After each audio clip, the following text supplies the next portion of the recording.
Good morning. I love you. Let's talk about the list that we're going to be checking out today. First of all, I want to note that later on we're going to be doing some Reid Duke Gruul. We're going to be doing some LSV, Mizzix Mastery, and Historic. Really excited about this. But this is a brew that I was working on over the weekend, and it still feels like it's somewhat in flux. And the gist of this list comes from Magma Opus being a card that is really showing up a lot in some big tournament decks even.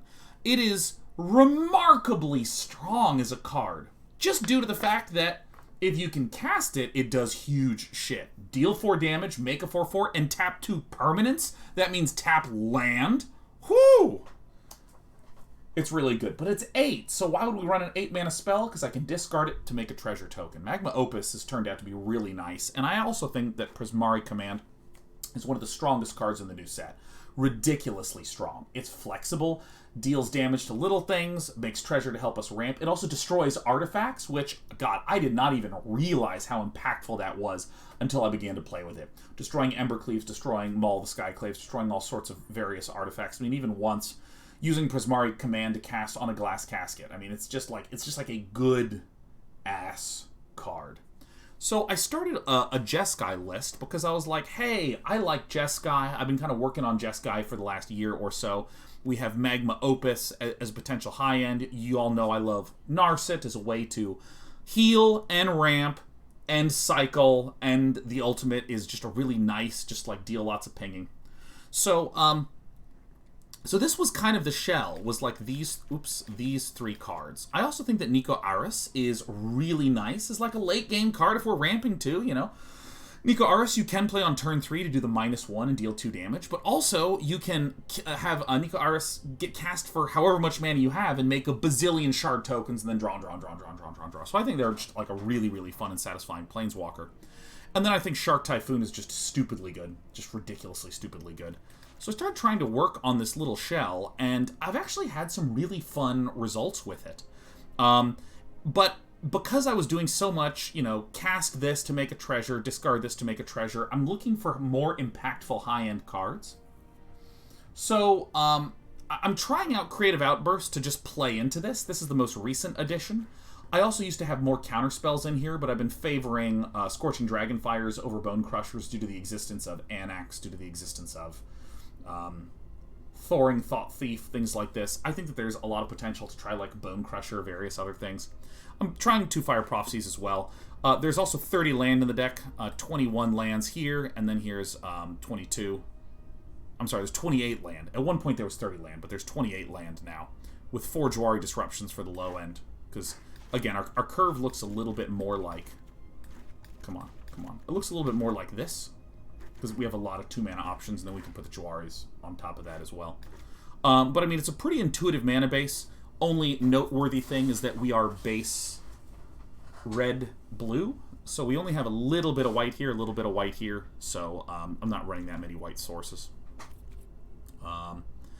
Also, this is making me consider the idea of a big Izzet. We just kind of composed this recently, and it's more or less the same list, except we're running Bone Crushers and Brazen Borrowers as more of the core, and it kind of keeps a sort of flash sentiment to it. So, is this a best of 1 or best of 3 deck? Right now, we're going to be starting it as best of 1, Hadusi. And as we're playing in best of 1, we're going to be adding on more and more pieces to the sideboard. I already think some reasonable candidates would be things like 2 Redcap Melees. Makes total sense.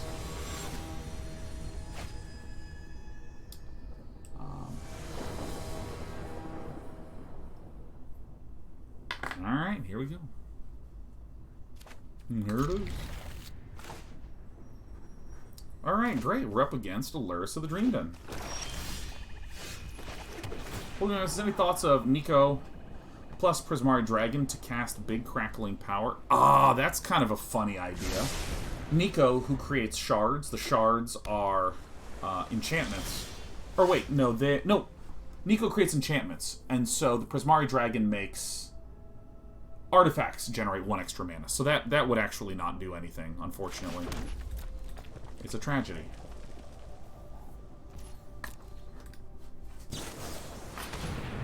What do you know?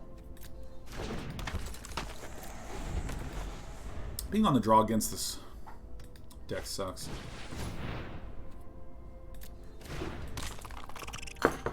This is a matchup where I really want some Mystic Disputes, like, super duper badly. I don't think we win against this super often. I think it's probably like 35%, 40%. Shards aren't artifacts? I believe they are enchantments. Brian McGee, is this a mirror match? Brian.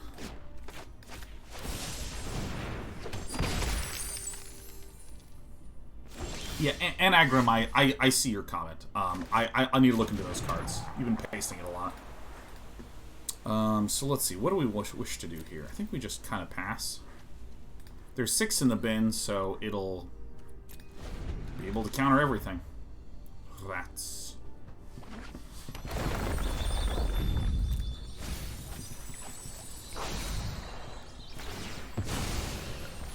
About the Treasure Dragon, it's not a flash speed thing, and it's very narrow, so I'm not super keen on the Prismari Dragon.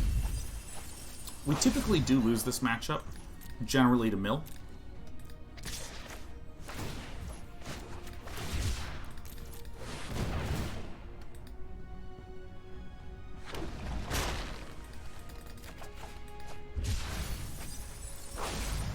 Yeah, this card is one of the main reasons why we are trying to run a lot of Fire Prophecies and Scorching Dragonfires. I think 6 is a good amount for anytime you're really struggling against something. I like 6 as just a guiding number.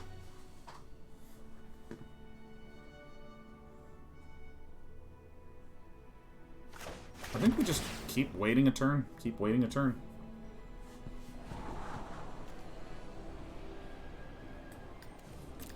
Bracket says, do we give up on Ifrit? You know, I gotta... Let me push back against a common thing that happens at the start of a set release. I can only play one deck at one time. Period. So just because you don't see me playing something else doesn't mean I gave up on that something else. I mean, we were running Ifrit in a completely different deck. This is just a Jeskai list. So...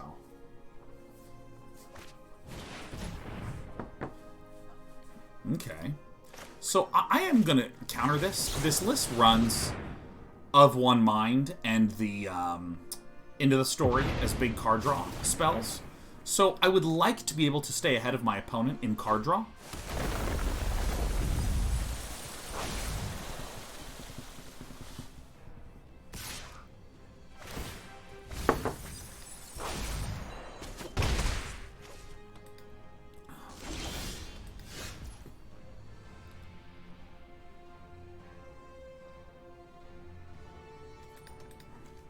This is rough.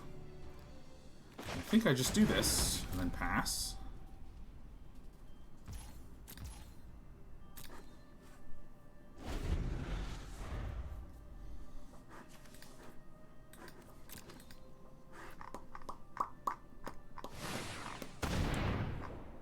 So what does Echoing Equation do? I don't think I know this card. So my goal is to get villain to spend all their mana on their turn.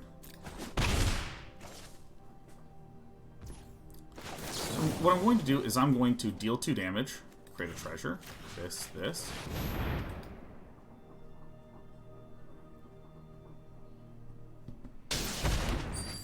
Which villain should let me do. And then I should be able to do this, deal 2 damage, make a treasure, this. Other creatures become a copy of the creature you control. That's an interesting one. So let's see here.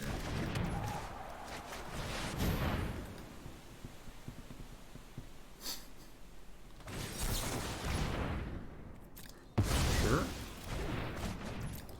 Yeah, see, what I need against this list is frankly just like Mystic Disputes.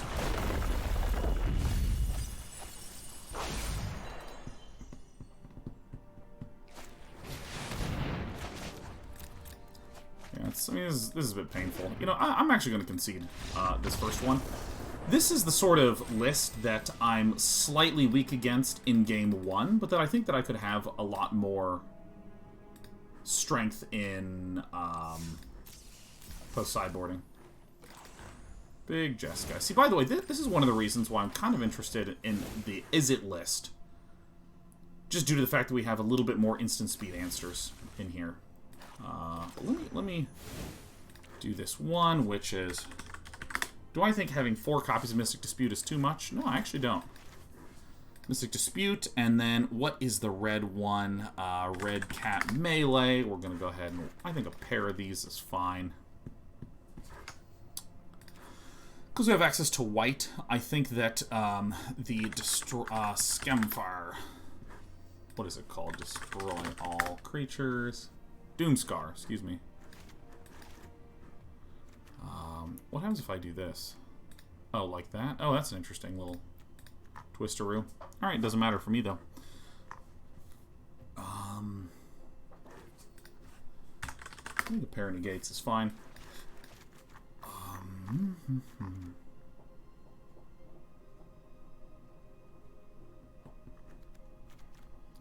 just gonna... Oops. Alright, how do I add more? It looks like I have to keep looking it up every single time. Which is okay. I wonder what...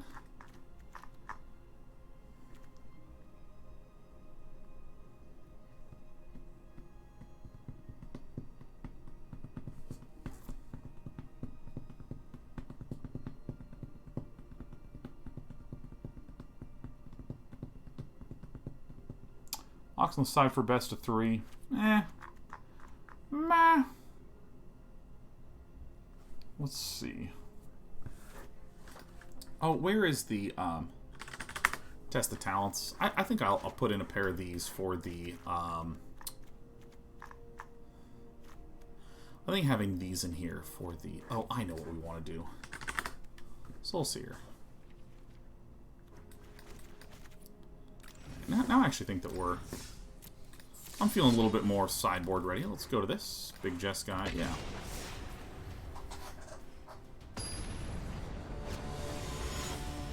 You think Test of Talents is going to be reasonable against the Emergent Ultimatum decks? We're against Egypt! Okay, this is a solid opening hand. Let's see if we can pull it together. Wiki Hawkman says, Test of Talents, confirm best card in set. Confirmed. Forest, huh? Ah, yes, Love-Struck Beast. No surprises here. Do I want a Creative Outburst to generate the coin? Probably not. I'd probably prefer to have some basic removal-y friends. So then we go blue-white to pick things off if we so desire.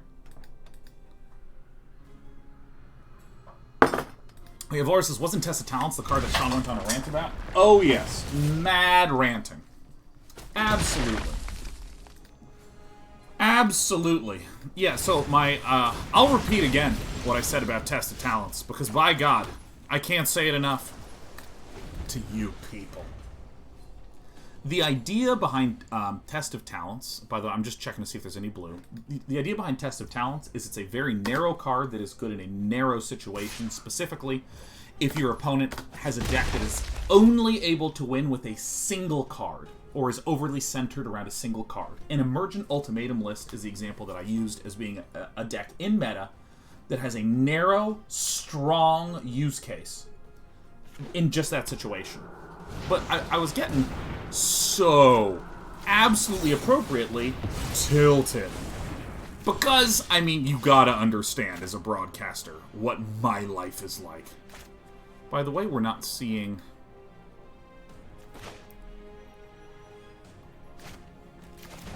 So, I feel that we are yet to see a really big threat.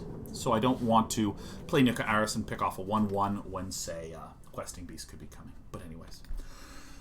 There's a thing around cards that say, delete this card and all other copies of the card. Because it's easy to imagine the success case, right? So, for instance, let's say you're losing to Embercleaves. Let's say you're losing to Embercleaves. Do I want to use the Saw It Coming? I think no. I think I want to Saw It Coming here. I'm sorry, do I want to use the Jwari Disruption? I think the answer is no, because I'd rather have the Jwari Disruption as land. But the thing about cards that say, counter this and all copies of a thing that looks similar to it.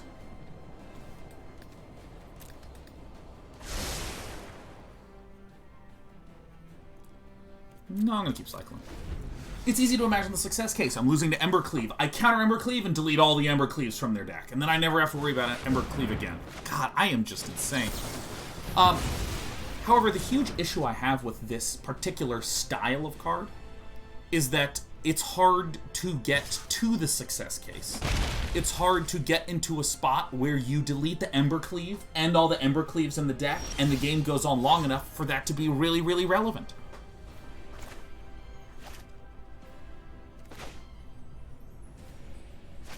What do I want to do here?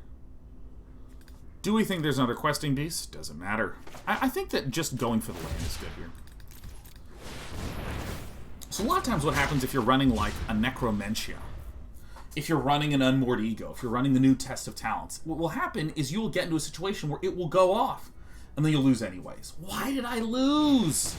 What's happening here, man? It's actually quite clear what's happening. You're just in a situation where this card that you're casting had no effect on the board. Or was too narrow. And as a broadcaster, there's certain that are, they're like trigger cards that, like, I see people look at them and they're just like, why don't we have 4 copies of these in every single deck? And there's a sort of flip side pickle. Oh, sweet Narset. How lovely to see it. Cycle like this. Think, then act.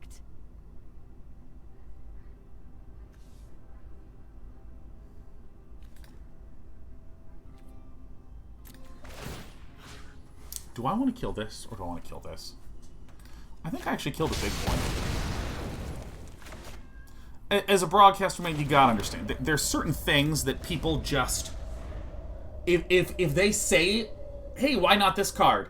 And then I give a perfect explanation for that person. A complete stranger who wasn't here will be here in 5 minutes to ask the exact same thing. And so there's certain cards that I see, and I'm just like, Wizards of the Coast is specifically targeting me, the broadcaster, because they clearly, specifically hate me, the person. And what did I ever do to them?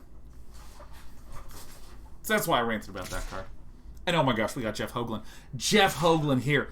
Jeff, please back me up on this, please. Test of Talents, Necromentia, Unmoored Ego. These are cards that we broadcasters get asked about way too often. Alright, we're getting close.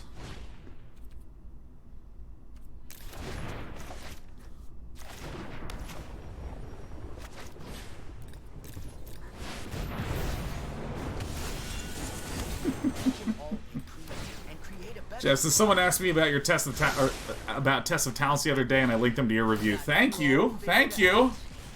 Jeff Hoagland, only person here paying attention, huh? Well, I know Arboreal Grazer's in this deck. Well, Jeevesy, if you had paid attention at all, you know Arboreal Grazer's rotated out.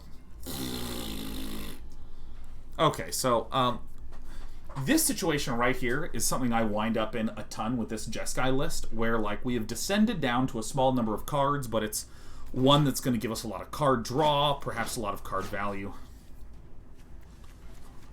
And I'm really excited about this list popping off.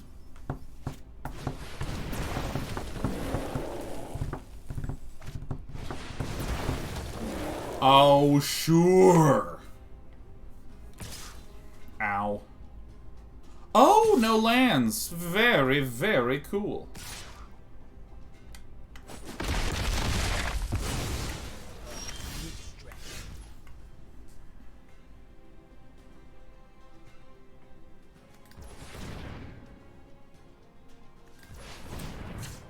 Let us activate.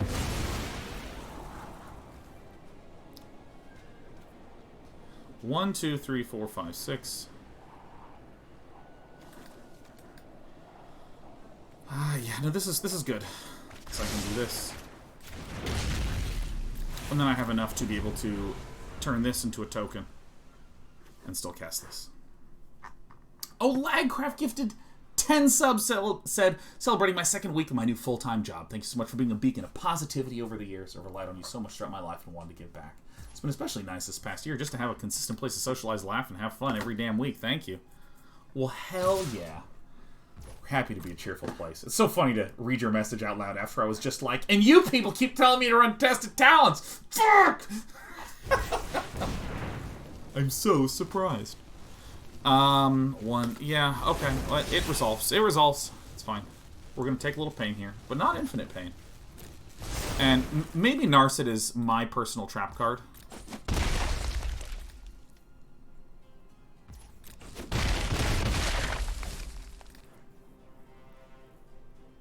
Because I just love that she deals damage.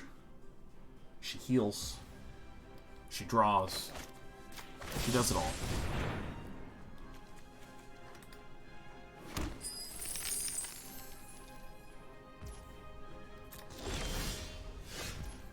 You love to see it. I will now show you the play of the day.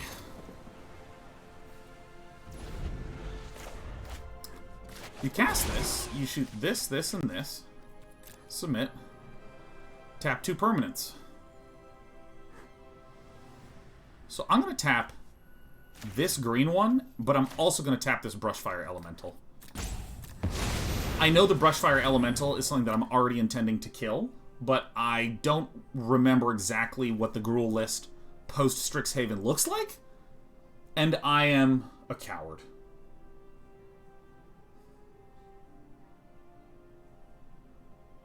Maybe this was actually just a cowardly thing to do. I do know that if it was a cowardly thing to do, I will receive some YouTube comments about it. Maybe some of y'all beautiful people here will be like, oh, Day9, I love you so much. However, I really don't like that decision, Day9. I really think you made a big, big mistake, Day9. Isn't Day9's trap card Big Chandra? Ooh, Mendelbean, I love Big Chandra. I love some of them Big Chandras. You'll love to see it. 1, 2, 3, 4, 5, 6, 7, 8.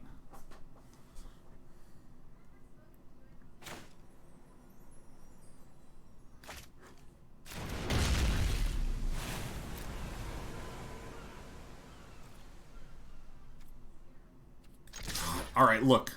I know I'm like half coward, half not. It's tough.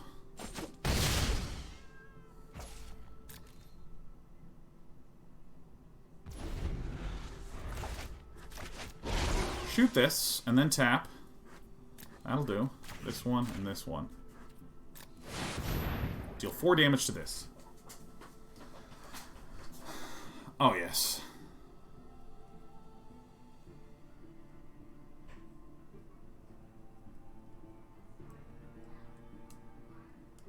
Hi, I'm Meow says, did the phrase "you love to see it" start getting really popular recently? Yeah, in the last year, like, I started saying "you love to see it" for some reason, and I've been saying it for a while. And then I started to notice that, like, random people in random situations were saying it.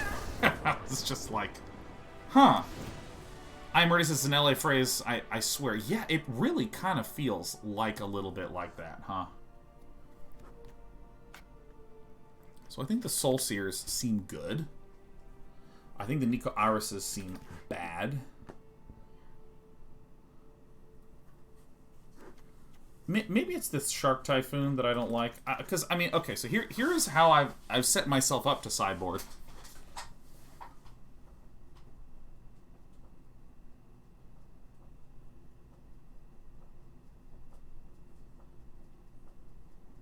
I think the Redcap Melees are also fine to put in. And I think I'm just going to peel out the counter spells and the Shark Typhoon, huh? I'm going to keep my big spells.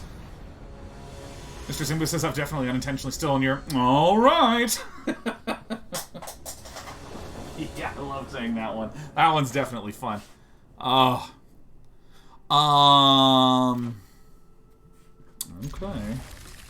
Fuck, I say that one. I didn't realize how much I said it until you just said that to me right now, and I was like, okay, alright, Mr. Zimbo, okay. I need to get water, man. I'm gonna die of dehydration. What's his weight? I thought we didn't like Test of Talents. Why is it in that side? Why is it in our sideboard? I literally want to rip out my eyes right now, Watson, because I just read your comment, after literally just discussing this, and I don't need my eyes if this is what I'm going to see in the world, okay? The reason that I'm running it in the sideboard is because it's a very, very, very narrow card used for very specific things. It's bad broadly. It's an overall weak, low power, no good, very bad card. It just has really specific value. It's like a stud finder. If your fucking sink is pouring sewage everywhere, the stud finder isn't going to help you, okay? The only two uses for a stud finder is finding studs and waving it over another man and going beep, beep, beep, beep, beep. Those are the only uses for it. And that's exactly like this fucking card, okay? This fucking card, Test of Talents, is literally used for two things. Countering emergent ultimatums and waving it in front of other hot men and going beep, beep, beep, beep, beep, beep, beep. So don't ask me any more about this fucking card. I am so sick of being a broadcaster sometimes. You know what I'm saying? Alright.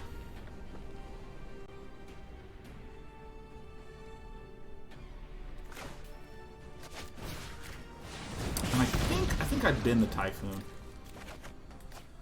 Alright, that'll do, Peg. That'll do. Lord Hippie says, wasn't concentrating on what you said. Repeat, please. Well, I've already ripped out both my eyes, so I don't see why I would stop now. I should put them back into my face so I can fucking rip them out again.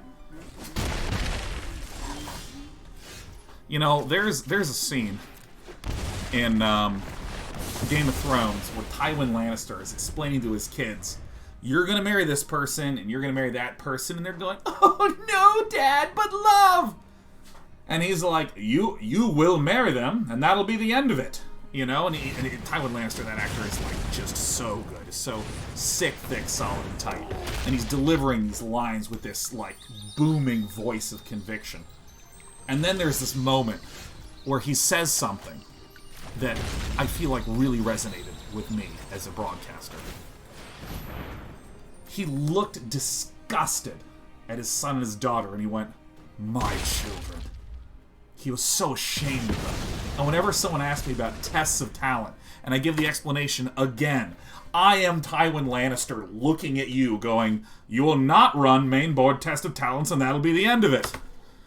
My children. My God. It's a good thing that Game of Thrones only had enough funding to get through 3 or 4 seasons. I really, really think that it would have been a nice payoff if they had enough funds to finish the story.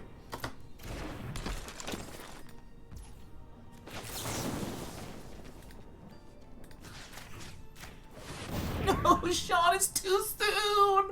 No, D9, no! Alright. That's fucking very, very funny. I knew those Lannisters were haters. It's true.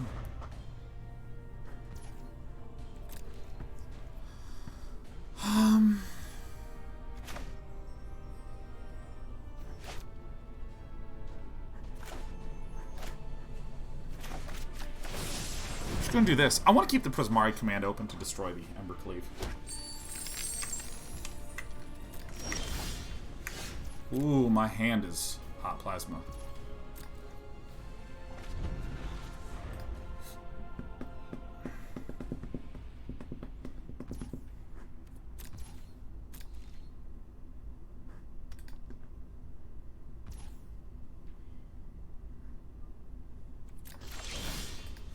We're chilling. You know what? Can I just... I want to give a big shout out to George R.R. Martin. Huge shout out to George R.R. Martin, the author of Game of Thrones, the book. And some of you are going, what the fuck is a book? Author of the Game of Thrones book.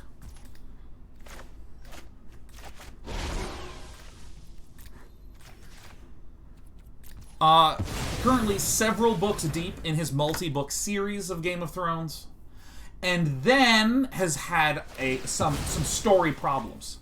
Has even written in the past about story problems, couldn't figure out satisfying solutions to certain plot events. There was even one he wrote about the Marinen knot. You can look this up.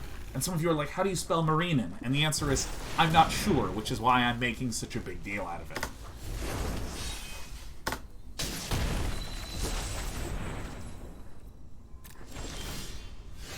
1, 2, 3, 4, 5, 6, 7, 8. So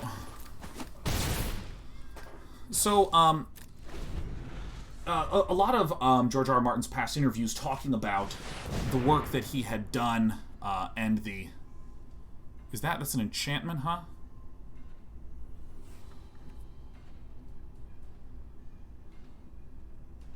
Okay, so if I just let that happen, nothing matters and we're fine, huh? Okay. 1, 2, 3, 4, 5, 6, 7, 8. X equals 5. He's been in interviews where he just talks about how unbelievably, ridiculously challenging trying to unsnarl a number of particular plot points were. You know, and how much work and how much effort and how much challenge and how much difficulty there was trying to unsnarl these snarls. And what have people been saying? Well, when the show was on, people were like, just right, George. It's your job, George. You know, being little needlers. I just don't understand why he doesn't just sit back down and just write one of the greatest shows and stories that has ever happened anywhere, ever, under any circumstance. Why didn't he just choose to do that? And then what happens? The fellers... so let's see here. You'll be at 9, and that'll do, Pig.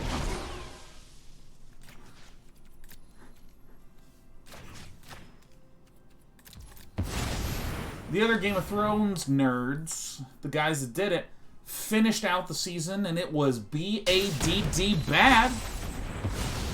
It was a bad show. It was not a good show. It didn't end well. And people are like, what is this last season? Oh my gosh, it is almost as though when they ran out of material that George R. R. Martin was working on, or when they ran out of material that George R. R. Martin had written, they wound up with some pickles.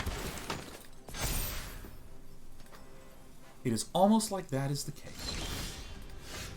Bye. And I just want to give a shout out to George R. R. Martin, who's like, you know what? You know what? You know what? You know what? You know what? I'm going to take some more years. Figure it out. Make it good. Yeah, Mental Bean says, turns out writing is hard. Yeah, as it turns out, writing is a tough cookie. Fibble Thip asks a why not question. You know what we have to say about why not. Rephrase your why not question as a declarative sentence. Say, hey, here's a line that I would have taken.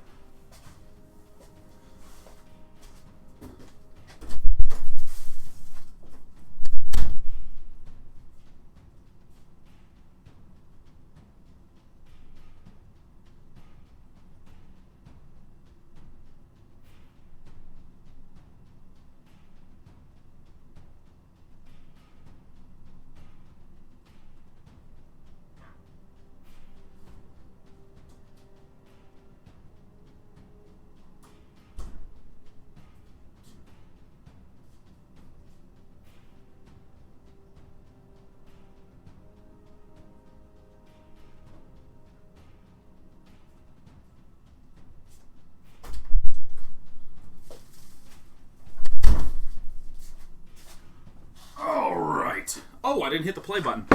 Well, don't I suck at this? But yeah, there were some questions about some... Phil was asking about some alternative lines of, okay, should we tap the thing? Should we destroy the thing? I think this is one of the really fun parts about Magma Opus. There's just like a lot of... There's a lot of choices. There's a lot of potential. If you're wondering, hey, well, Sean, you know, are you perhaps overshooting stuff in the face? Perhaps where there should be a little bit more, excuse me, weight towards not shooting shit in the face and just tapping it, and then, not shooting creatures, but tapping them and shooting in the face instead. And I just think that these are all reasonable and interesting lines with the card, which is why I'm running for them. Now, am I a coward? Do I make mistakes? The answer to both of those is yes. I do not like confrontation. I do not like physical altercation.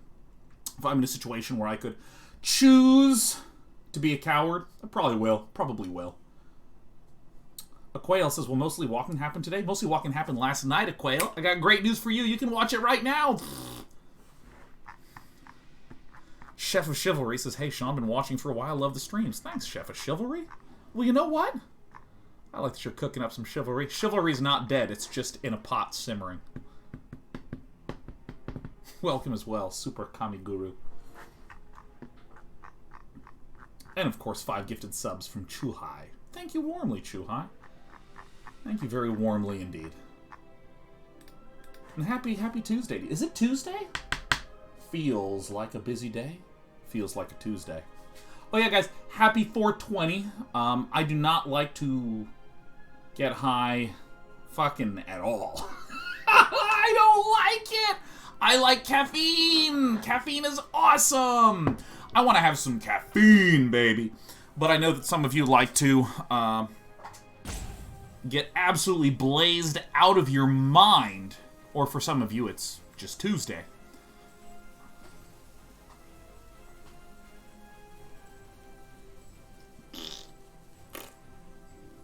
Hey, Ann Angram, who's been talking about the Finn the Fangbearer. Copy a bunch of them. Does it apply duplicate stacks poison counters on their face? Oh, Mr. Death Rage says, hey Sean, what are your thoughts on dropping 1 to 2 Opus and Outbursts and adding in the Jeskai Ultimatum? Well, let me say 2 things. First, Ligerian is whiffing the turn. We take those. I don't care.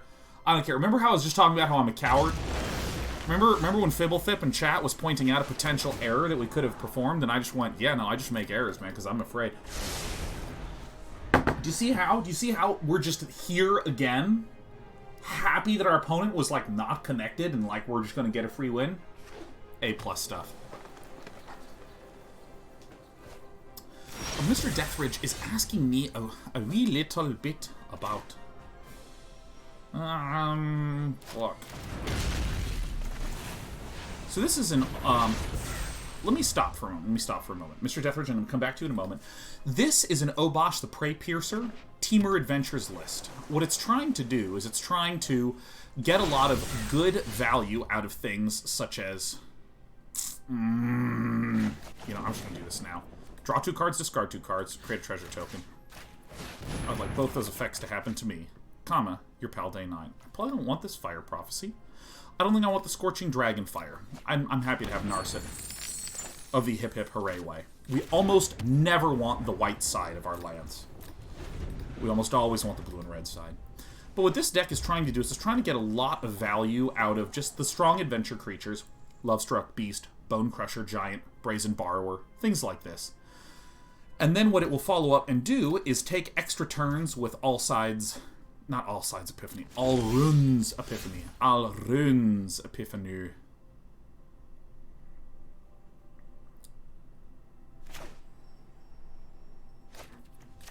I'm going to cycle for 1 so we can keep up the counter spell. It's going to hit us with a bunch of extra gain mana effects. With, like, treasure tokens being generated by gold span dragons and this, that, and the other, so... What we're really seeking to do is to try to keep Ligerian kind of unable to pop off with some of the big, juicy spells. Alright, great. That's totally fine. Goliath Wizard, thanks for the 5 gifting celebrations. Says I got paid today, so why not? Don't you dare bring a why not question to this chat, Goliath Wizard. We appreciate what you've done. How dare you? Sorry, I think that's, like, really funny. Maybe it's not. Maybe it isn't funny at all. But for me, I'm fucking LeMayo, bro. LeMay, bro.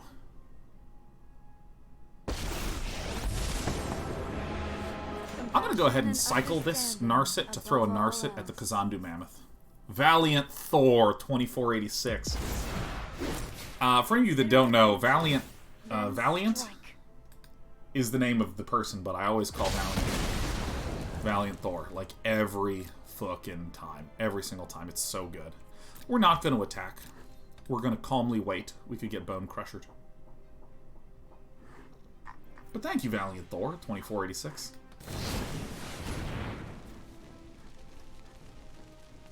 Now here's an interesting question.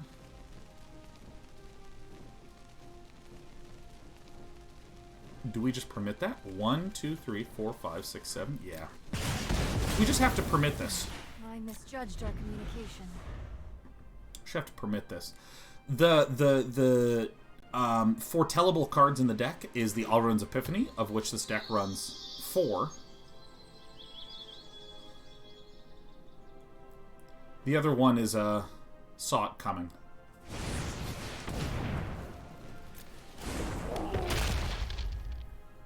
C'est pas problème.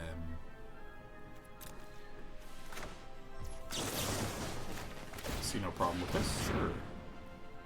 We're really trying to make sure that we saw it coming in Alrund's Epiphany, just straight up.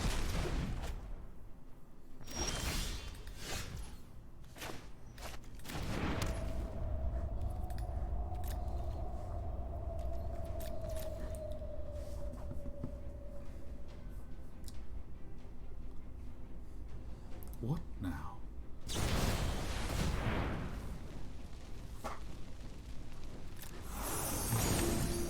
Yeah! So this is again part of the trickiness of playing against this deck specifically.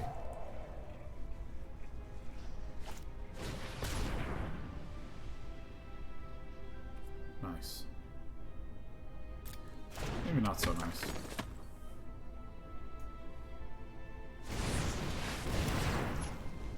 Ugh.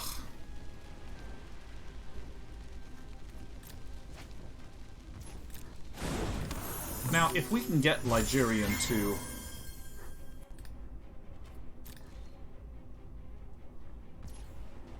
counter this, I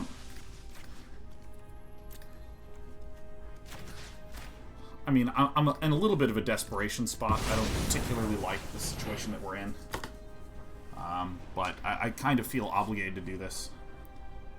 I'd rather just take some damage from, like, 4 damage at a time and get some extra turns.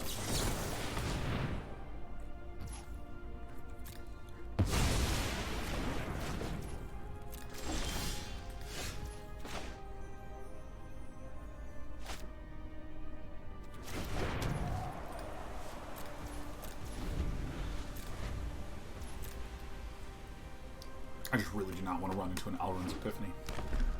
Each Fangbear triggers for each Death Toucher. This isn't an anagram. Or, excuse me, it's not oh, it's anagram. This is an extremely strong target to just get on out. So this is probably an Alrund's Epiphany. Probably.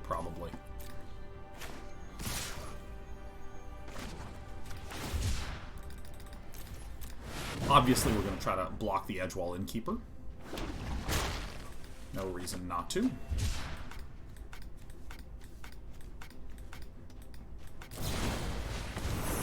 Great. Okay. So we're gonna take some pain here, man. I mean, it's been a pretty close match. What can you do? You know, this is about it. This is about it. Bring in a bomb, and then an extra turn.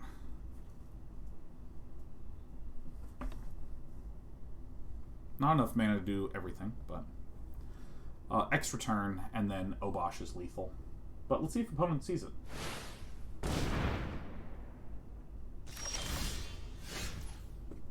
Fucking what?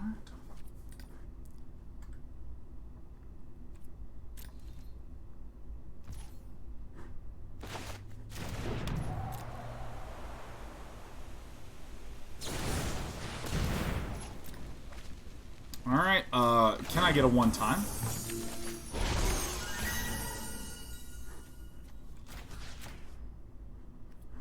Yep, this.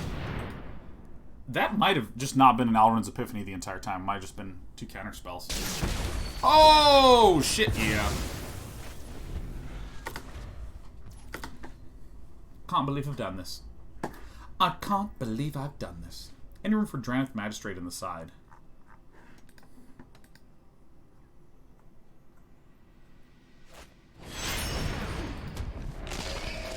Might actually be quite good.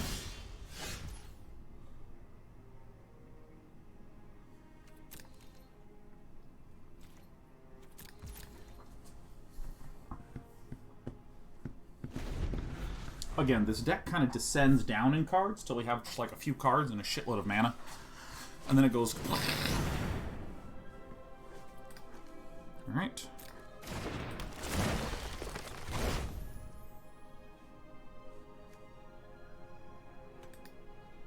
Do it. Cast it.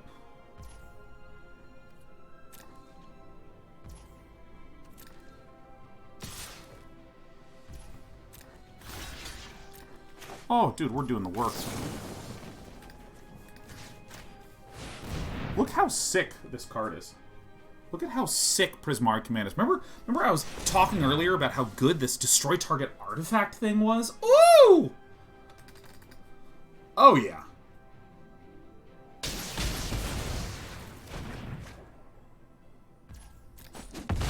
I should have waited for the damage to go through. That was a mistake on my part. Okay, no, little buddy. Alrund's Epiphany. I don't believe it.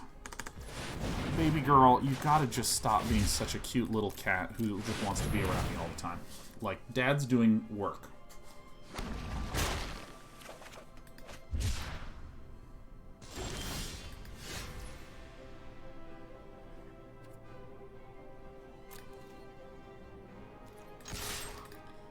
We're getting there.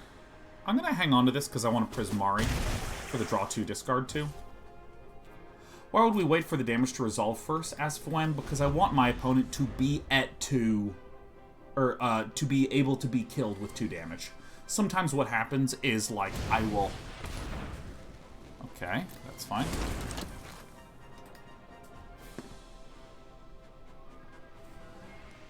Excuse me. I can't believe you would ever do that. Deal 2 damage, draw 2 cards and discard 2 cards, deal 2 damage. This player draws and discards. Four,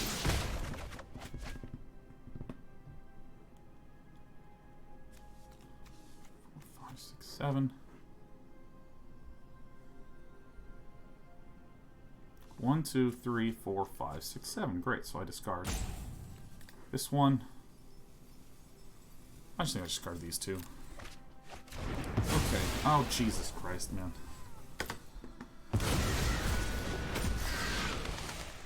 Alright, so there's some birds of the day. Alright, that's okay. Yeah, but, like, a lot of... Like, so here's a situation that can come up. I block a nerd. I want my creature to deal some damage.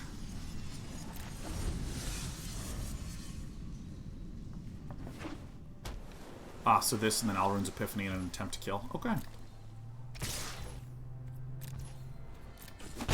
Long. We're at 8. My opponent's going to play this Love-Struck Beast. And then it's going to play Alrund's Epiphany. And I shoot this. So now I've just killed my opponent's kill play. Well, Prismari Command is the best one that we have. But yeah. I mean, when you see where I'm going with this. I can't finish the thought because I'm but a man. Oh, hey, that's good. We didn't die.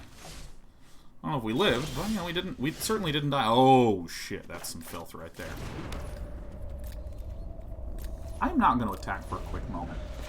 No, what I'm going to do is I'm going to Magnum Opus to kill 1, 2, 3, 4. I'm going to tap. Come on, man. I gotta get a box over here, man. I need to get a box. So tap this one and this one. Jesus.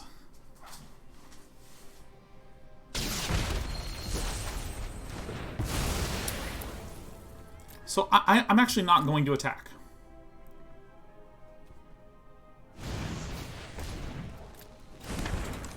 Baby cat. You're tearing me apart.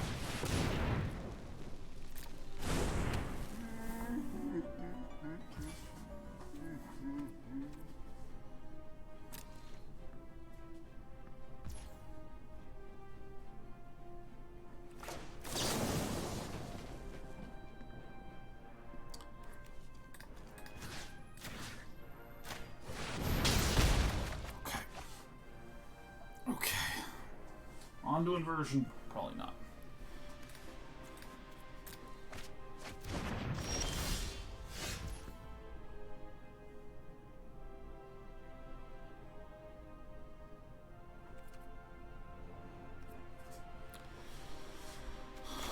this 1, 2, 3, 4, 5, 6, 7, 8, 9, 10, 11, 12. Damn, I'm one off.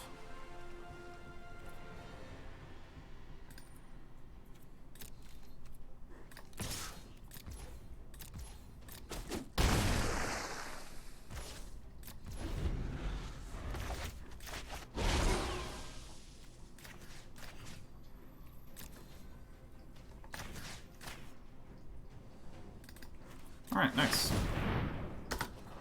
card's fucking awesome.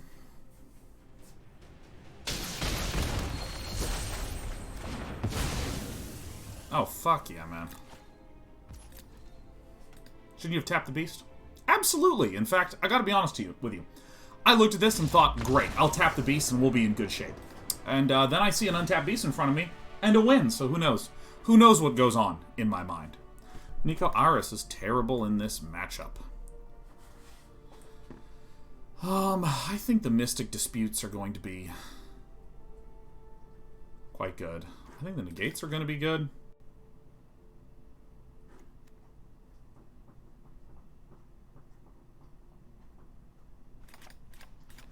I don't know about the Narsets. I don't know about the Narsets.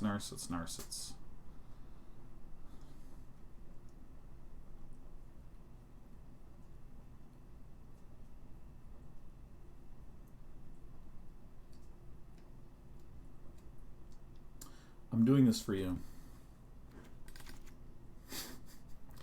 You know, I have the Mystic Disputes here.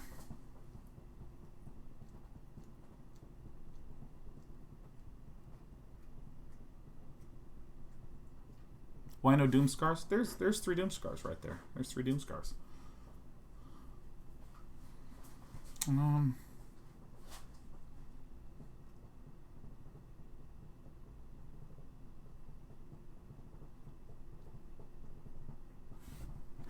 Is this Graveyard, Hand Library? Yeah, that's not actually good, because you can foretell them. Right.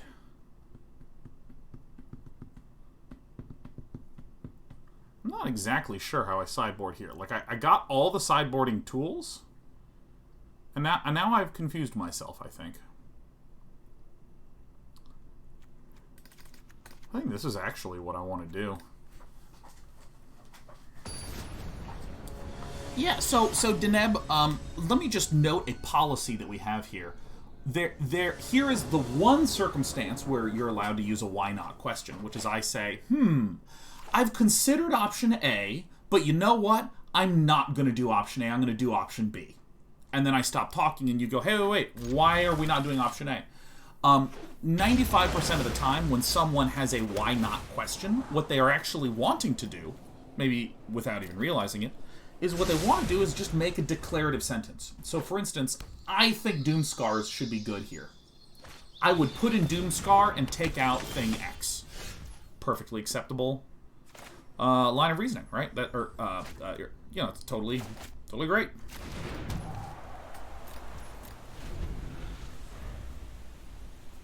However, when someone says, hey, why aren't we doing blah?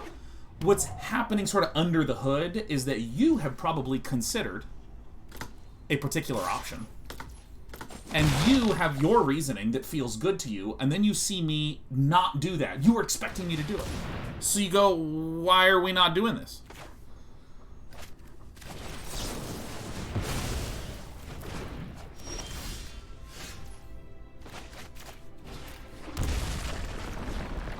Feel the damage carry, take it, bang, boom. And it's a really natural form of communication to do. It's really natural to go, wait, what? Wait, what? Why are we not? You know, and things like this. I'm going to draw 2, discard 2, deals 2 damage. No, draws 2, creates treasure. Let's get rid of the Fire Prophecy. And I think a Dragonfire, right? Because we're getting close to being able to cast our big guns.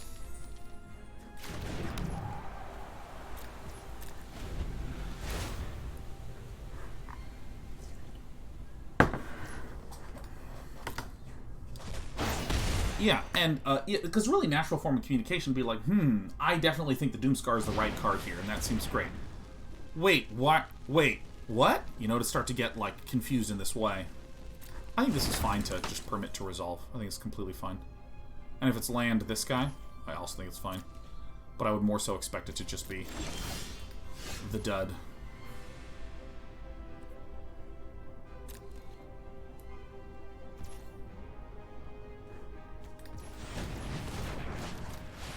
Let's actually do this. But more often than not, the reason that I'm not doing something is that I didn't. Sean, why didn't you go bowling today? I didn't go bowling today. Since I have to counter it anyways. This puts us behind a turn, but I still think it's okay. Clothis is a beater, man. Clothis is a beater. Will kill us quite fast.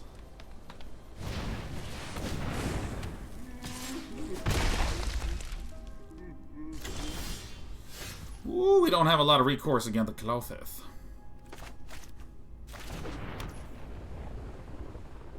I think that's actually just game, right? I think that putting this into Fortitude was the losing play.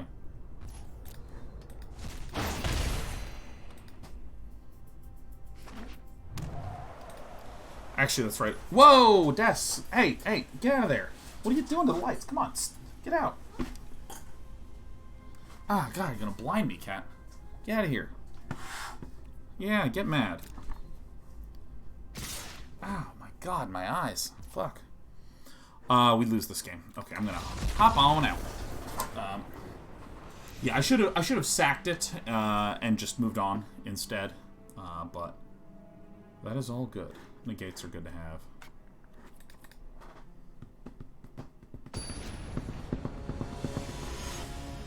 Scipio says, sincere question about why not X. If we see you, for example, hover a card for a while before playing something else, without explaining your mental process, is that a fair reason to ask why didn't you play the first card? No.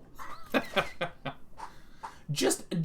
mean, here it is at the end of the day. At the end of the day, you are trying to participate in a conversation with a certain reasoning that you're having. So present the reasoning. Present what your experience is. Because really, it's almost like you're asking me to justify your questions and your reasoning when I don't even know what it is. You know what I mean?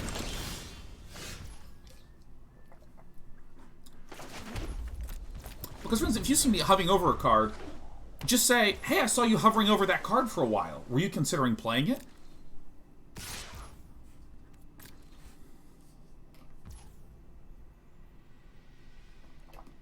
Or perhaps more accurately, hey, I saw you hovering over that card for a while. I would have played that card. That's totally fine. Here's my reasoning why. So let's see here. I think I'm hunting for some more land, so I'm going to shoot this. Put Jwari at the bottom and try to find some more actual resources. Okay, that's actually very nice. Great, let's do this.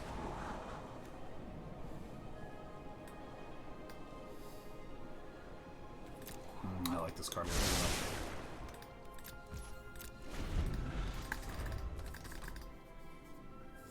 Deneb says, if you felt like that in my questions, I'm so sorry. Oh, no, listen. You're great, Deneb. Don't even worry about it at all. Oh, yeah. Oh, fuck, yeah. I will tend to exaggerate in my communication for the sake of clarity. I will tend to communicate in a bigger way than what any one person is doing to make the communication much more clear. Yeah. It's completely and totally fine.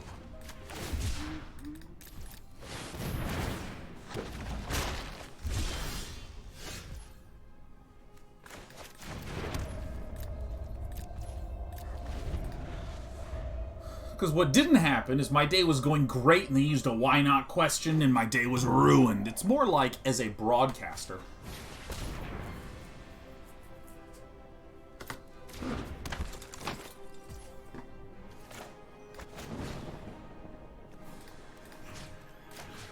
As a broadcaster... Whoa! as a broadcaster, there are things that create a sort of... Excuse me. There is a thing that creates a sort of death by 1,000 cuts experience.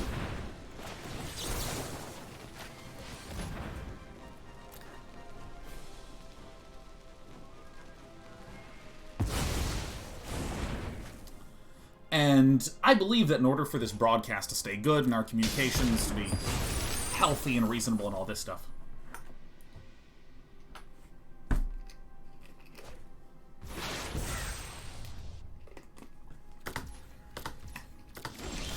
land would be great here. Oh, that's actually quite good. So now I think it's okay to attack.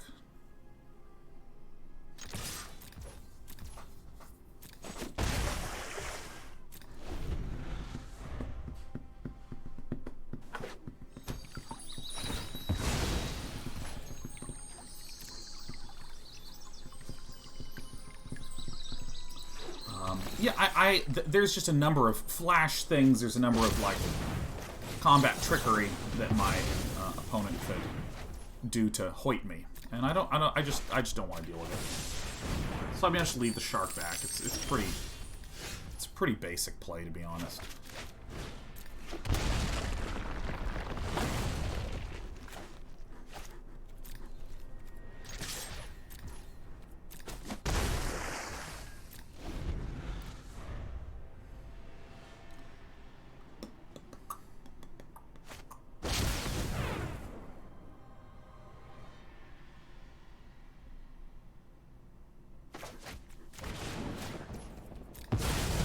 I don't need to do this anyways.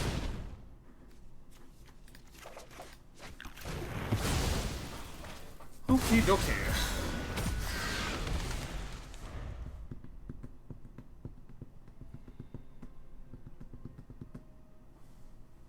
Hello.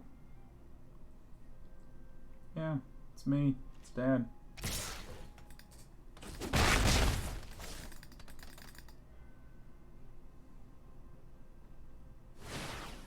Oh, you love to see that.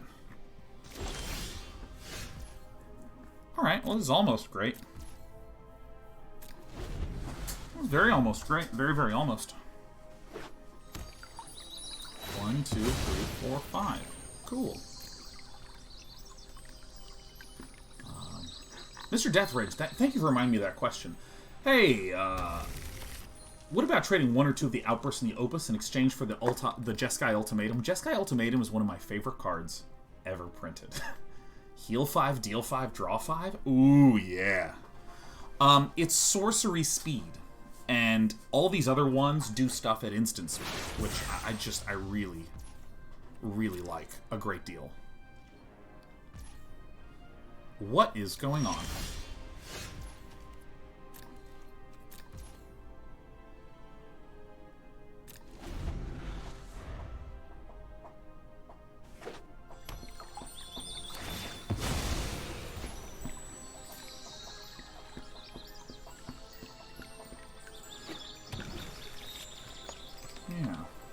See, Deneb says, could you run Alrund in your deck too? Would it make sense? That's an amazing question. That's amazing. Like, look at this. It's so much better than... why not run Alrund's Epiphany? Okay, so that resolves. Moo.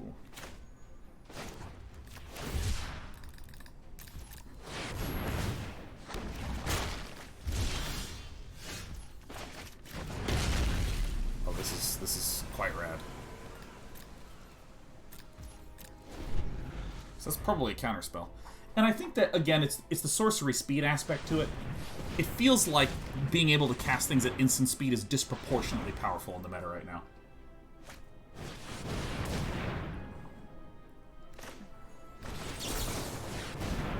Boy, this feels fucking good, baby.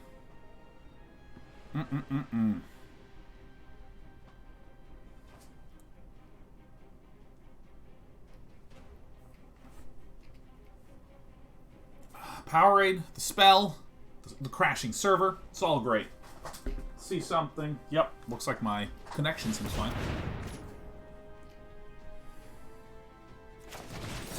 Player roll goal spans? No. I don't.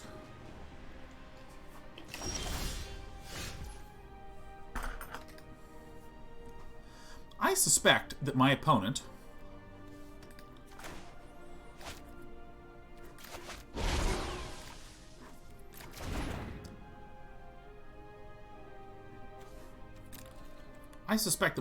has... So do I destroy these now? I mean, like, I can't really do anything with a Magma Opus right now. I think just a big shark is probably the best choice here. Are these flying sharks? Of course, because we have Shark Typhoon. A riff on Sharknado. Whatever happened to drinking 0 calories? Is that over? Oh yeah. It's donezo. Drinking 0 calories was a March thing. And it's April, baby. Yeah, I don't know. Casting things at instant speeds feels disproportionately important. Unstoppable Exodius, does anyone catch the Hoaglandia Open the other day? Some of those decks were just bonkers. Oh my god. What a great event. I think Jeff Hoagland puts on spectacular events. I mean, that was just... I mean, it was just really incredible.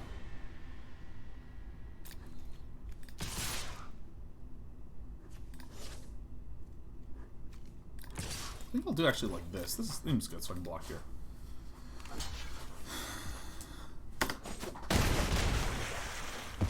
So, I mean, I strongly anticipate that this is some sort of counter spell. Since this is 8, I'm just gonna wait.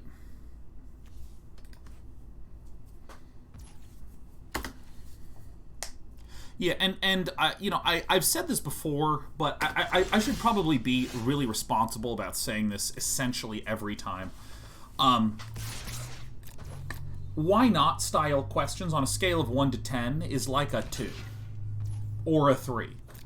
You're not being a total piece of shit or something. It's just that I, as a content creator, have a sort of 1 to several thousand relationship, whereas some of you are just kind of hanging out, chatting a bit, enjoying a good convo with the buddies.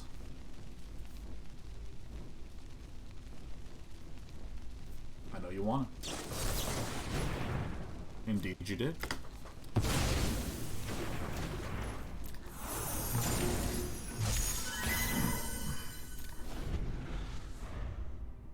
Well, you're just you know, chatting like a normal person would chat. This is 6 damage down to 8, and that's fine.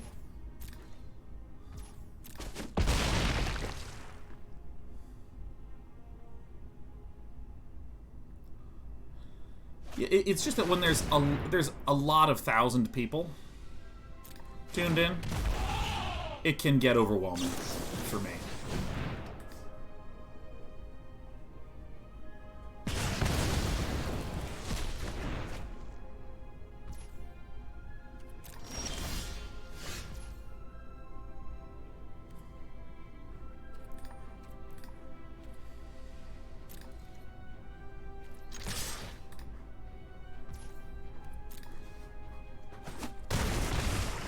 Oh, nothing. Alright.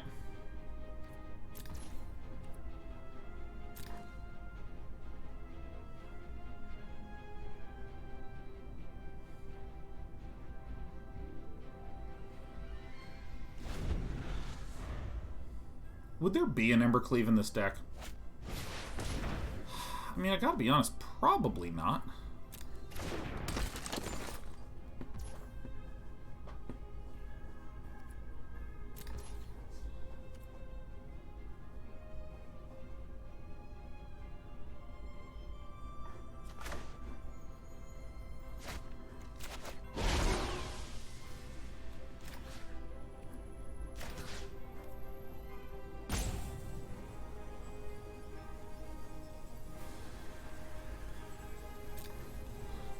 Really see a way to lose. Because here's the thing. If this is a counter spell, then my opponent counters it. I take some damage, and then I shoot back for 6 the next turn. Right? Right?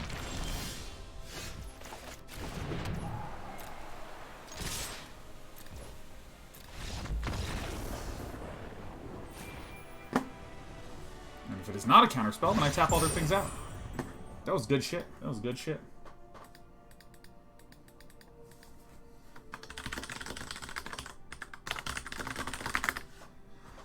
That was a really, really fun series. Our sideboard, I think, is weird and clunky. But I'm just going to finish this point, because if I don't, I never will. But yeah, no, it's when you have like a 3,000 to 1 communication ratio. Like, I think that... I remember I actually had a conversation in Jonathan Blow's chat briefly about this, where it's like the creator has what I will call onus overload. There is a dynamic in conversations. Actually, no, I'm going to come to this. I'm going to come to this screen and say it. There's something that creators deal with, which is what I'll call onus overload. When I say onus, I mean in the particular conversation, in the particular circumstance, whose responsibility is it to carry the burden of whatever's going on? For instance, if I walk up to you and I'm like, hey, where should we move this box? I've now put the onus on you to make the decision. What about not in terms of action, but in terms of communication? Hey, what do you think we should do for next Friday for dinner? Onus is on you, right? There's many, many, many ways in which people put onus on others in really small, tiny ways, because psychologically it's very scary to have the onus on you, you know? Like, here's a common one that happens in relationship situations. I, a person, might be frustrated with my significant other, but instead of saying, hey, can I talk to you? I'm kind of frustrated about this. I go, hey, what's wrong? You know, like, there's lots of little ways in which things, you put the burden on the other person. I even remember someone was upset with me about a particular business decision, reached out to me, and I was like, you know what, that makes sense. Let's have a conversation about it. Get on the phone. And he begins by saying, so what's going on? And I remember going, in my head, I was like, you're the one who wants to ask us what's going on? Like, no, you're supposed to be contacting us to inform us of what's going on with you. You know, one of those sorts of things. And so, like, when you are broadcasting live, you just get this, like, thousands and thousands and thousands of comments just dumping the onus on you. Sean, why not run this card? Hey, here's a deck. Tell me how to fix it. You know, things like this. Or even in other subtle kinds of ways like that. They can just be, like, completely overwhelming over time. And this is why I feel like a lot of times you'll watch a broadcaster who's just like, hey, you should buy the MP5 here. Who's like, shut the fuck up about the fucking MP5. Or me, who's just like, what the fuck, stop telling me to run Bag of Holding. Right? You can start to see them pop off where it's just like, what? I was just asking a question. What? And again, on a scale of 1 to 10, this is like a 2. A lot of these are like a 2 in terms of severity. But it's when you wind up with the many, many, many, many, many, many bazillion people asking. It can just be like overwhelming. Oh my god, speaking of overwhelming, Pierogi Addict, our #1 pierogi chomper, has just gifted us a thrifty, nifty 50 subbies. Hot damn, Pierogi Addict.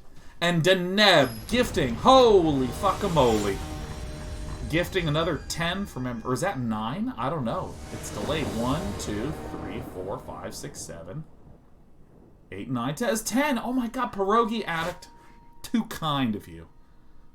Deneb, too kind of you.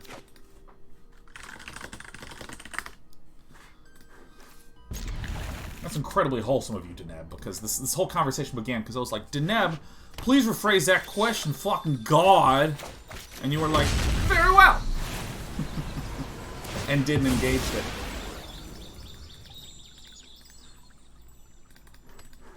Now, you might have heard me typing a little bit. It's because one of my friends has started playing Subnautica, which is, I think, one of the greatest games ever made. I was too frightened to complete it.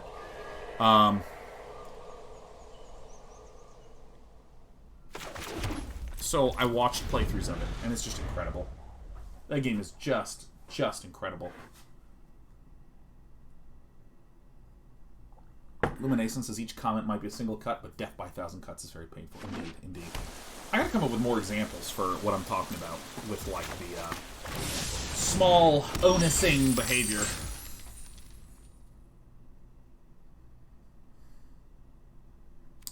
So I think what I'm going to do is play this for blue, and I'm going to try to start working towards Magma Opus. Remember the Amnesia playthrough? Oh, fuck me up, man.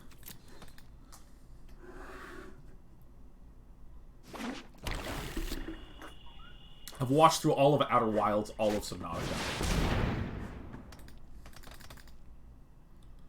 Polakranos, huh? Okay. This is sufficiently ass-beating of my opponent to run that I'm actually frightened. Nico Addis. What do we think of Nico Addis? So my understanding of these Yorion lists is that they are really looking to just cast a freaking Emergent Ultimatum. Correct.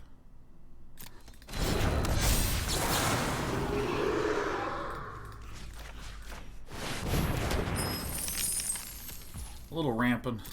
Never hurt nobody. Okay, so 1, 2, 3, 4, 5, 6, 7. Probably we'll just chill. Probably.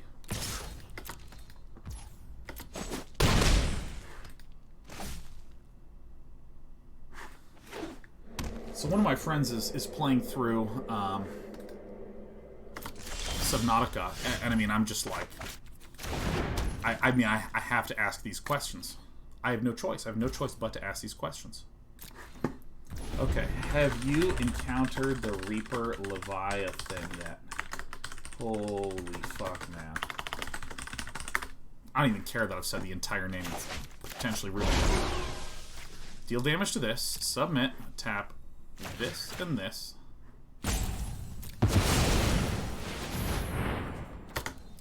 Villain might have Negate. What can you do? We're probably going to lose.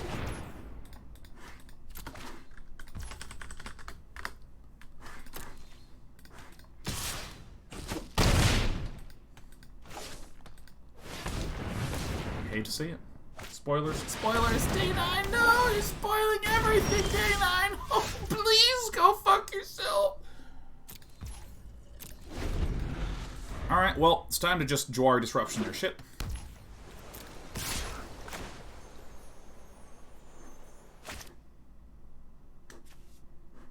I think I actually have to take this damage to conceal my hand.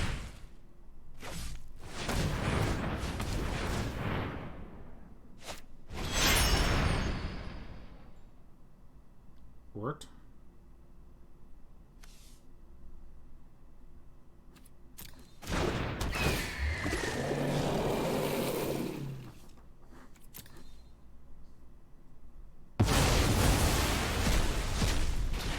That works that way? I thought that... Oh, this isn't any target, it's just any others. I see.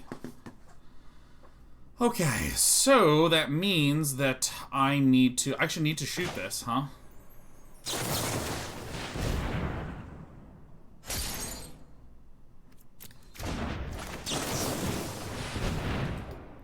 Yeah, I just need to do this.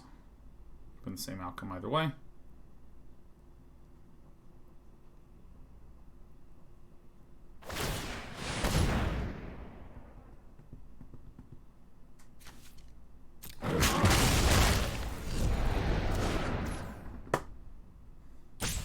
Cool. Fucking throwing Shark Typhoon at this bastard. Strike with the cunning mind of the dragon. 1, 2, 3, 4, 5, 6, 7. Yeah, dude, I'm just gonna... I just really, really, really do not want to be up against an ultimatum. These Polakranos are owning us, man. Alright, yep, kill it. I will miss you, friend.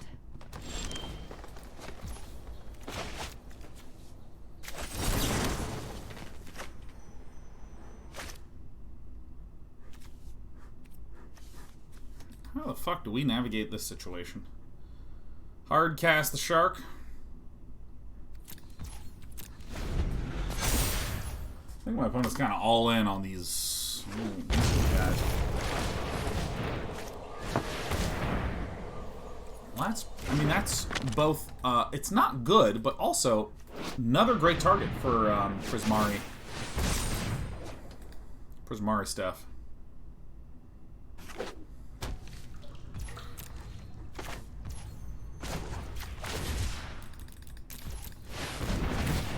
Humdy humdy wumdy dumdy.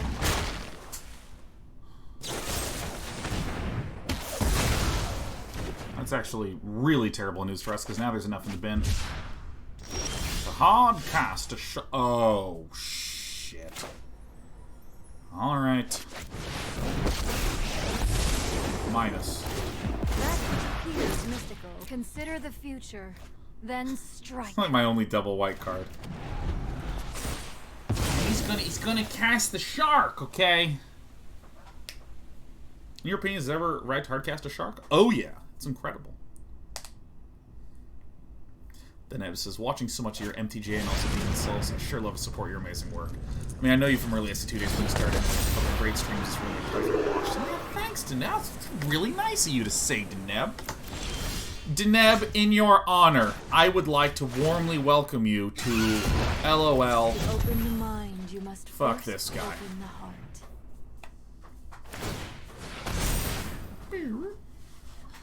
My opponent's very clearly running an Immersion Ultimatum list, and if an Immersion Ultimatum gets cast, I will begin to vomit uncontrollably.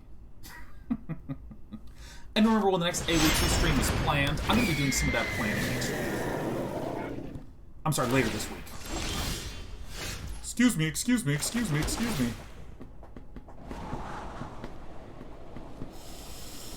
Okay. See, I'm like fucking terrified of an Emergent Ultimatum.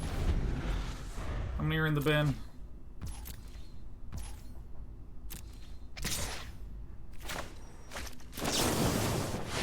Hey-oh. Hey-oh.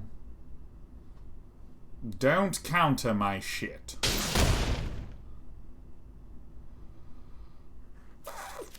Give me that Nico. Put you on top. Magma Opus in case. Not an Opus was seen that day. 1, 2, 3, 4, 5. I did. So there's 4 of them. 1, 2, 3, 4, 5 of them. Deep breath. I got this.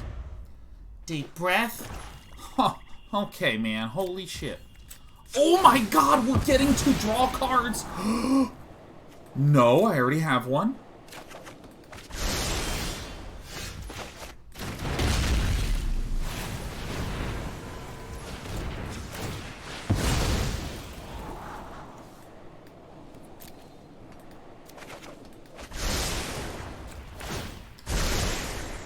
We still lose to a very ultimatum guy. Fuck! Yes! Dude, we won that game! I don't believe it! Get rid of removal, removal, removal, removal, removal, removal.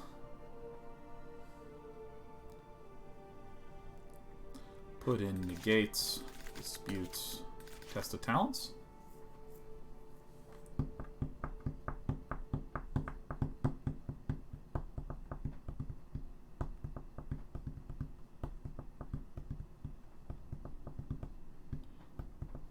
I think I actually take out Nico Iris, because Nico Iris is one of these, like, when the game is really, really late, we can cast Nico Eric for 1 billion and redraw all the stuff. And I think that we'll actually be okay as long as we're countering some things. What do I think about the Polakrinosis? I think they're going to get removed. Yeah, this is a brew. This is a brew, bro. Bro. This is a brew.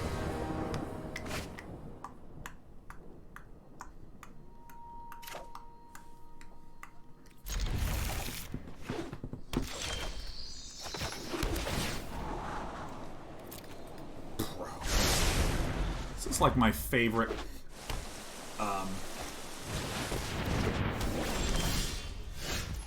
it's my favorite audio free map. I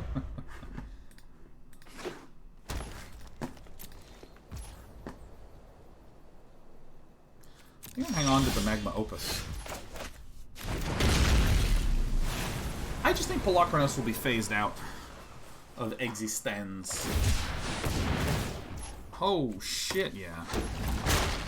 Shark Typhoon. This is just going to deal damage to us for a while. He seems to be a very niche pick. I think you'd be better served in most cases with the addition of a main deck Negate Brazen Borrower. Yeah, I think Nico's definitely one of the candidates for deletion.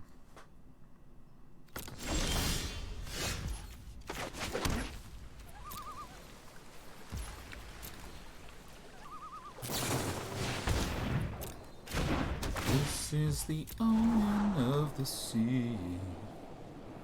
The sea. Oh, yeah. I can't imagine how annoying I would be if I were like this all the time. There's only when you go live where there's just, you know, you want to hum, you hum. Because who's going to be like, excuse me, sir, this is a way. There's no humming here. I don't have a Prismari thing. So I think card advantage is actually going to be really important here. I want to choke my opponent out on card advantage with lots and lots of counters.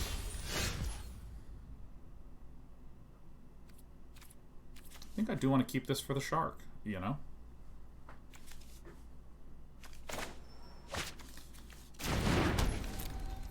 Taking some damage here is fine. I just don't want to get ultimatum.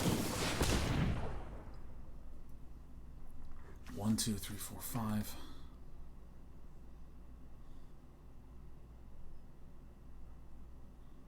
I think I just have to do it.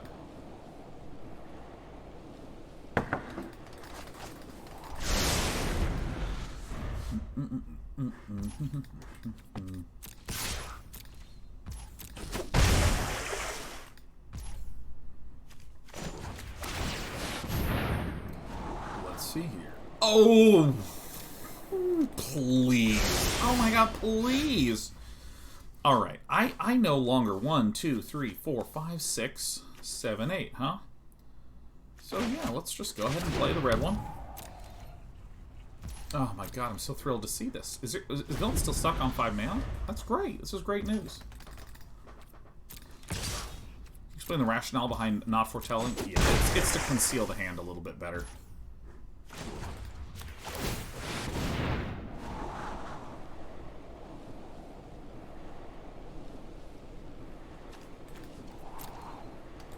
Creative Outburst would be really nice. It'd be like really nice. The Locrinos in the bin. Ooh, ah. Zoinks.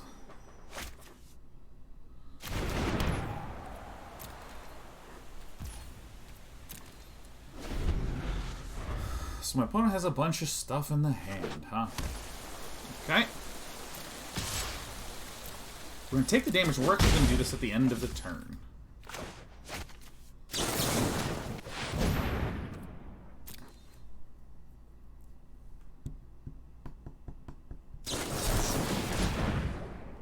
Resolves.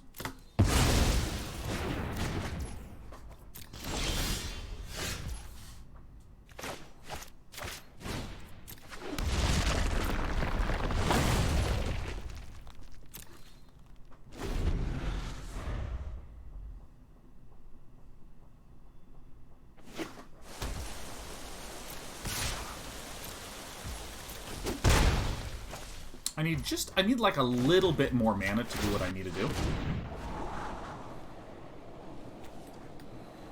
Ooh, these are all like actually very good. I'm just gonna do this, man. I'm just gonna like shark a shark, you know? Because we can do it for like 3, and then we have 1, 2, 3, 4. Yeah, something like this.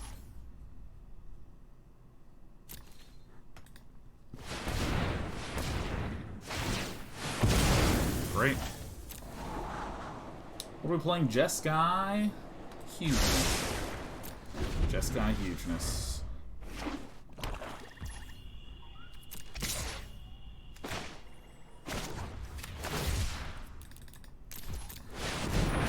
I think this is fine. Might be some removal. I would surprise me a little if there was like Heartless Act or some such thing, but I think more likely than not we just exchange. Perfect. Perfecto.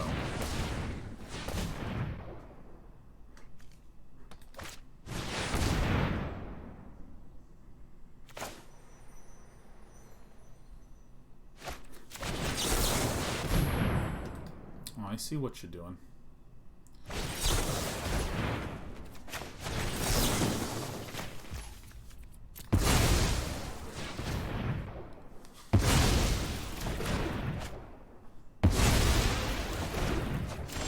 Okie dokie.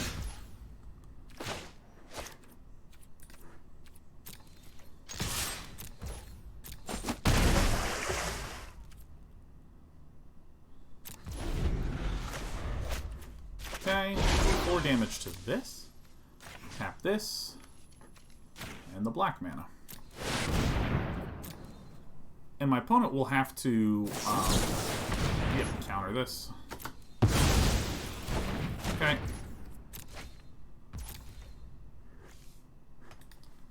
Oh yeah, so many counters. Oh yeah, this is a big counter-heavy matchup. It's pretty nice. So we'll probably see the Pelakrinos come back onto the battlefield. Welcome, bud. Sure.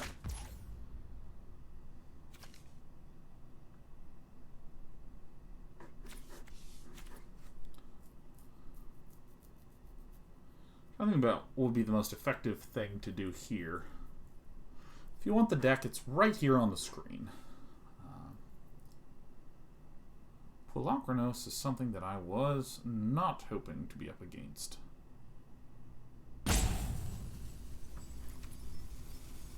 So here's what we're going to do. We're going to say no attacks.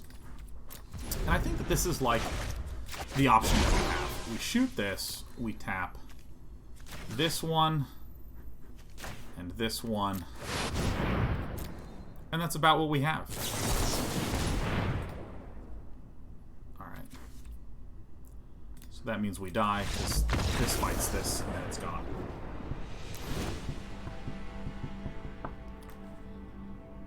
I really do not want to run this dumb thing.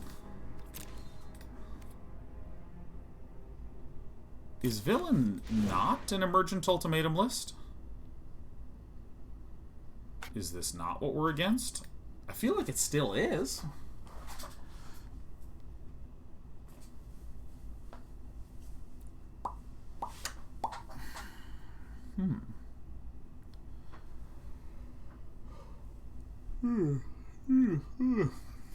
I need to use the restroom soon.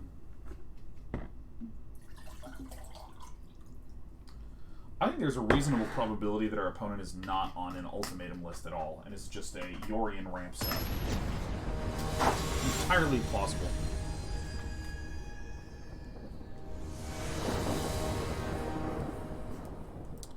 Alright, let's play first.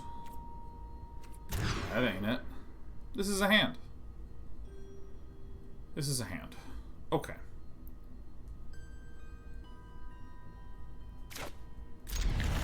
I think this is actually the one that I bin. I feel a little nuts saying that, but I think it's correct.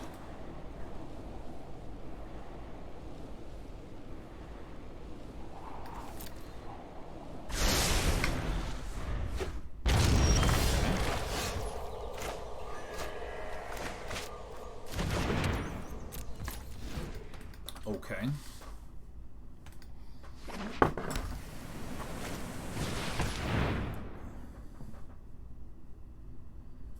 Is this a good counter? I'm going to say yes. I'm actually not 100% certain on this, but I will bravely give it a damn try. Very bravely. Hey, what up, Case? How doth it to go, Case? How doth it to go? Maybe I should have taken these out. Oh, whoops, I messed up.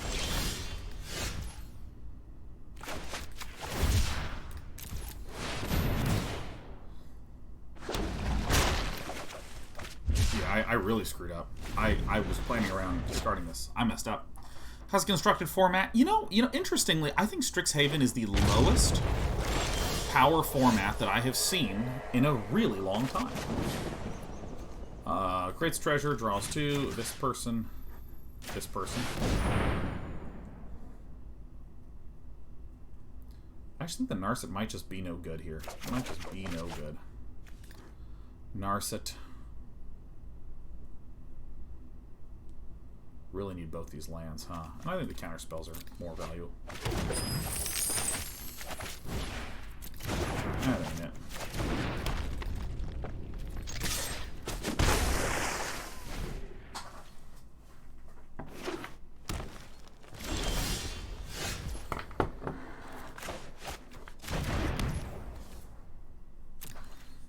not have a lot of blue. It's okay. 1 damage at a time. Maybe Strixhaven will be, like, way better.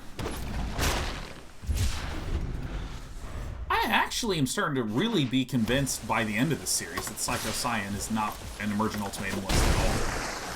It's just like a Yorian Big Stone list. Ow, my eyeball. 6, 7. Yeah, I mean, it looks like there's just a shitload of counters here. I'm willing to take damage for a while.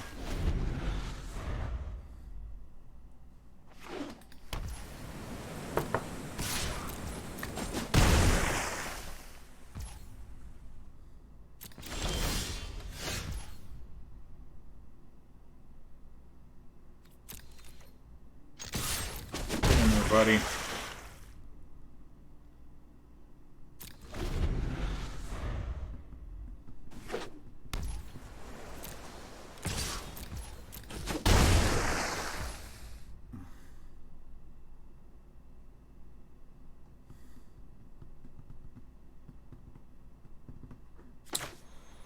I'm gonna just make the treasure right now.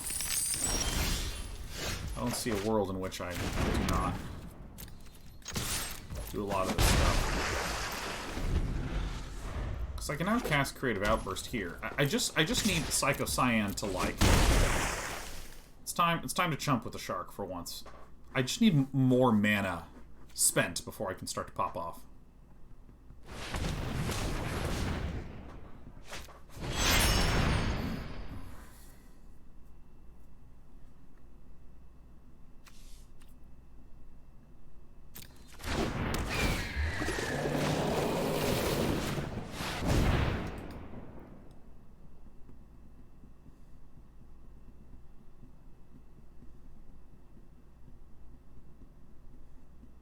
Somehow I thought I had 2 Mystic Disputes here.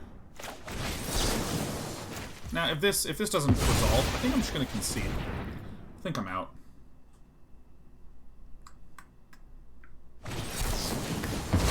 Yeah, I think I'm out of here. Okay, so here's a wee little thought process of mine. Okay. I am now a little convinced that, hey, it could be pretty interesting to try this Big Jeskai list, or excuse me, Big Izzet list. And it's basically the same, except for a few small changes. One, we are running fewer Jwari Disruptions. I'm trying to run a pair of Expressive Iterations, but I mean, the big thing is that I'm running Bone Crushers, and I'm running Brazen Borrowers. So it's relying more heavily on the flash side of things. How many lands do I have in here? I have 22, and then 26. Yeah, I'm not going to run any of the Snarls, because I actually don't have that many mountains and islands. But let's sideboard this up really quickly with Redcap Melee. I think some of these seem totally reasonable. I think Mystic Disputes, I think putting 4 in, I mean, maybe this is just a little newbie of me, but I like a quick sideboard. Negate, negate. Pair of negates. Can't say I didn't warn you. It's a good card. What are some of the other ones that are good? I think Cinder... No, probably not Cinderclasm. Maybe just Soul Seer. Dupe. Dupe. Actually, we can just add another red cap, can't we? Red Ka. Now I have 4 more sideboard slots. What's some of the necessitations, huh? Oh, of course we gotta run Test of Talents. Oh yeah. I'm gonna run a Cinderclasm. I really like this card. All right, so let's try to run Big Izzet. It's basically the same list as my Big Jeskai, except it's more flashy and it's lower on the curve. And I feel like there's something there.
C'est parfait. Very flashy list we have here.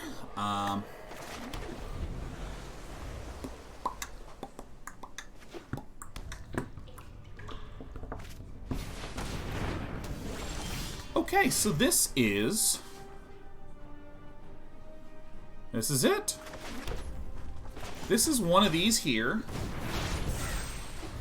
Yorion Emergent Ultimatums list. Bluegrass Joker is running an Emergent Ultimatum list, I bet.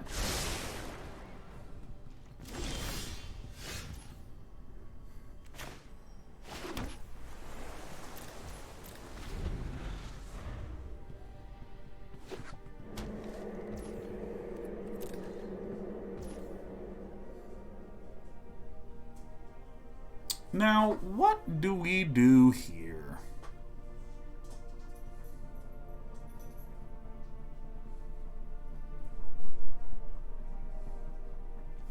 I think I actually want to wait. I think that my time to strike is not early game. I think it's when I have 4, 5, 6, 7, 8 mana. What the fuck? It's when I have 6, 7, 8 mana, not when I have, like, 4, 5, 6 mana. That sentence became very run-on. Get him, Shark. Add a Shark.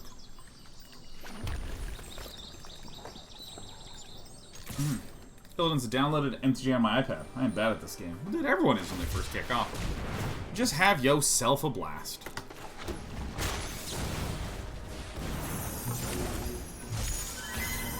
Yeah, woo!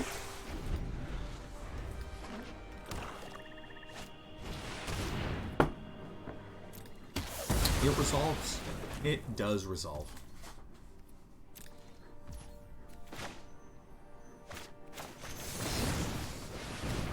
Gonna go ahead and shoot her. I don't see a reason not to. Whoa! That's actually ideal. I am over the freaking moon about that, man.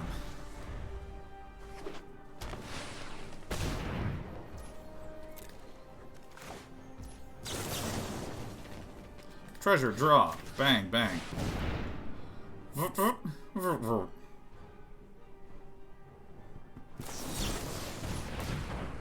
You fucking what?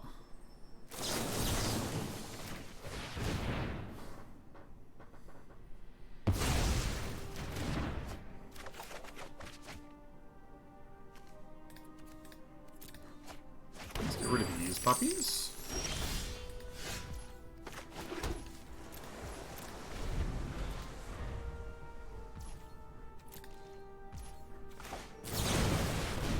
Alright. Is there just literally only one blue here? Is that what we're seeing right now?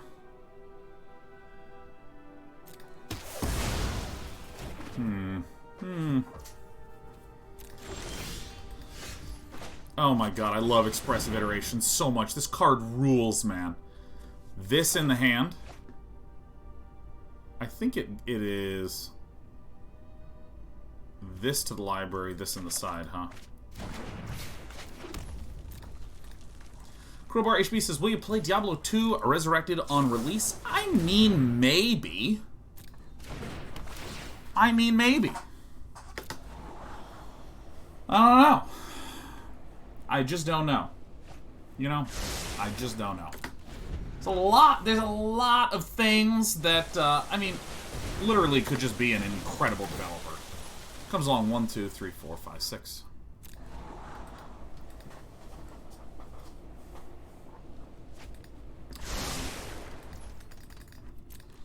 I mean, it could be just that it's an incredibly solid, great, very good game, etc. I mean, like, that could just be exactly what happens.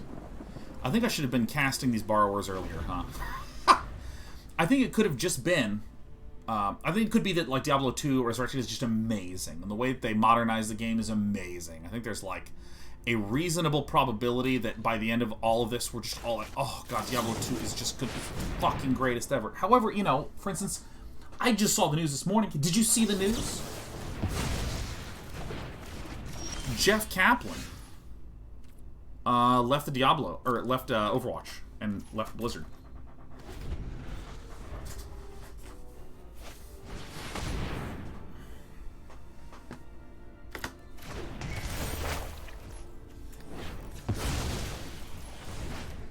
Yeah. So it's like, there's no Ben Brode, there's no Jeff Kaplan, there's no Dustin Broda. David Kim left Blizzard as well. Do I have too much land in this deck? Is that what's going on? Is it that there's too much land?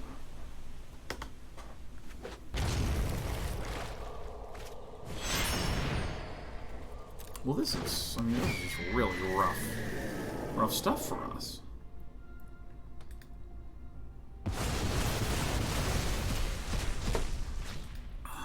It's borrowing time.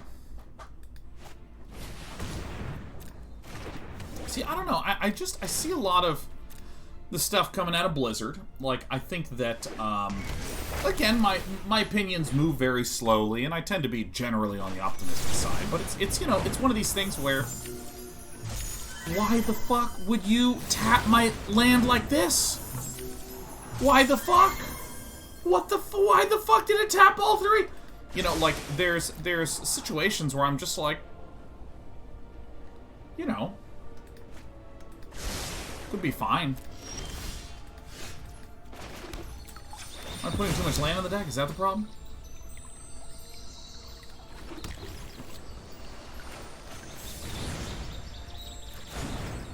Get me out of this game, man. This situation feels horrible.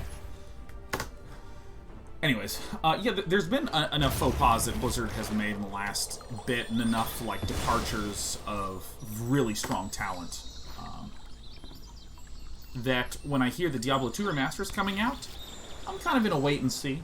There were, I think, equivalently, when CD Projekt Red was leading up to the release of Cyberpunk, you know, some people were like, hey, we have some concerns, yada yada, and it was like, okay, I mean, that seems reasonable. I'm not going to get myself too excited. Oh, it's borrowing time. That day 9 is so crazy. Oh my god.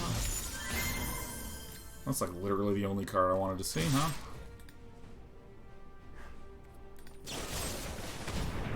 How heartless.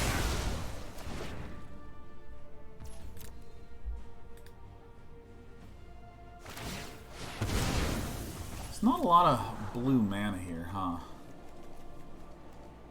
Oh, there's 3 Zagoth Triomes. We'll see.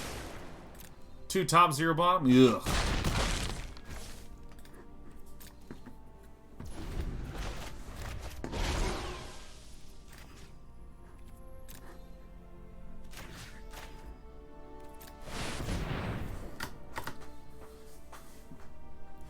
Yeah, so I think that when it comes to Diablo 2 Resurrected, I think I'm kind of in a little bit of a wait-and-see mode.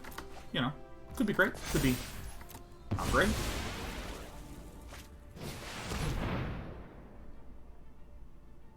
Actually, what do you declare there, huh? C'est fantastique. Oh my goodness! To what do I owe this great fortune? I thought we were Onezo and done. Oh! My god, this is incredible. Eska's Chariot.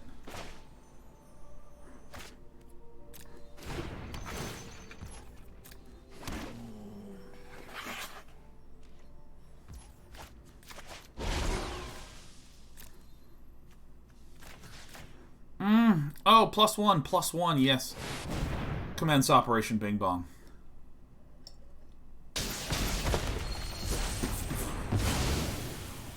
Things are looking up, man. Oh my gosh, it actually worked. It actually worked. I don't believe it.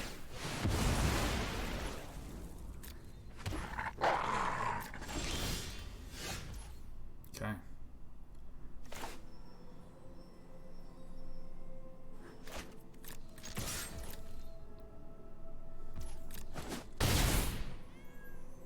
Five damage to any target. Fuck.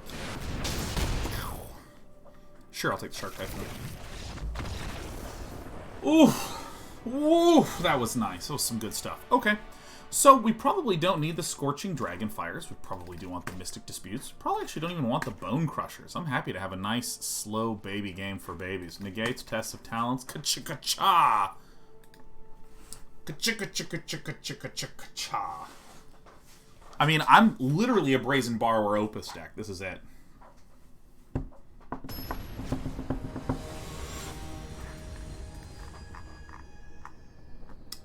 Erdeti says, I think Valorant is pretty much the death sentence for high-budget Overwatch esports. You know, I actually...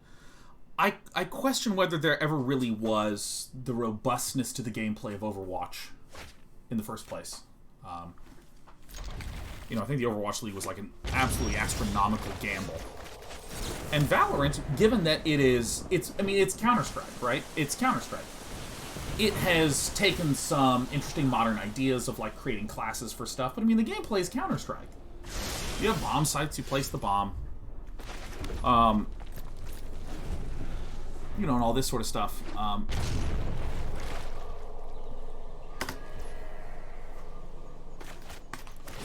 And, you know, you have operators and all this sort of stuff. Nympho Fan says CS plus Overwatch equals Valorant. No, I mean, Valorant looks to be 90% Counter-Strike, right? Now, I don't say that as, like, some sort of knock on the product, but, I mean, it's Counter-Strike, right? In the same way that, Binding of the Old Gods, huh?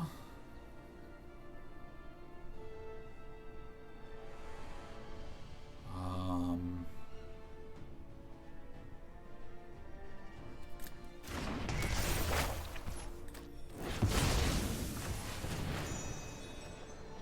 doing this. This is going to be pretty fun. Oh, yeah. In the same way that League of Legends is... I mean, it's Dota, right? I want 3 of these, baby. Now, when I say 90%, I want to be really clear on something. How the game plays out in League of Legends is very different from how the game plays out in Dota, which is what makes them feel very different to people that have played both. And what gives people a lot of, like, you know, sense of emotional connection to one over the other.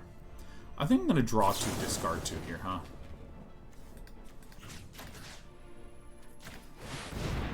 But they both have lanes and are 5v5, and there's items, and there's... Oh, of course. Why did I not see that? I'm such a fool.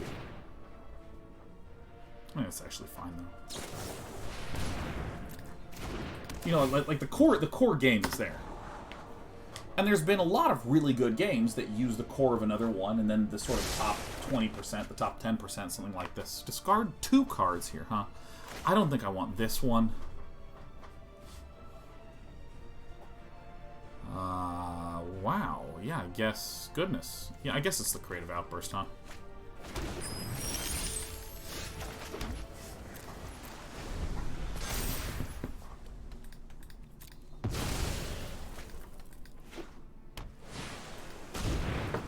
And again, I bring this whole thing up about, like... Yeah, no, it's Counter-Strike. Because... if someone said, hey, what do you think about the potential for this to become an esport? I'd be like, well, I mean, you know, it's Counter-Strike, and Counter-Strike is a thriving esport that has succeeded for a million billion years. I think I should have chucked this. Maybe I'm too counter-heavy.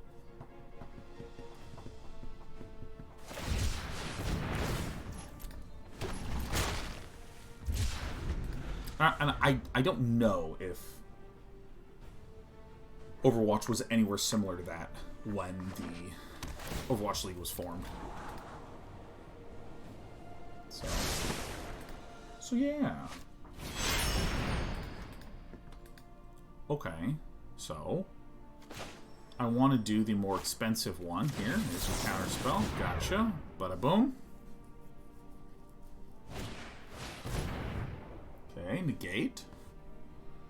I think that I want to dispute the negate.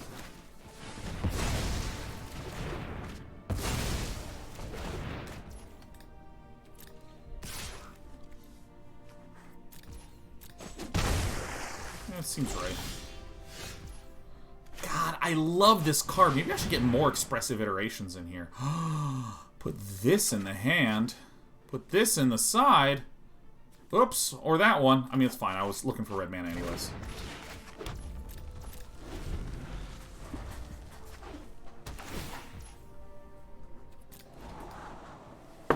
Right now I'm running 2 copies. I'm kind of thinking I just, like, cut 2 land and put in 2 more expressive iterations, man. That card is Highly rad.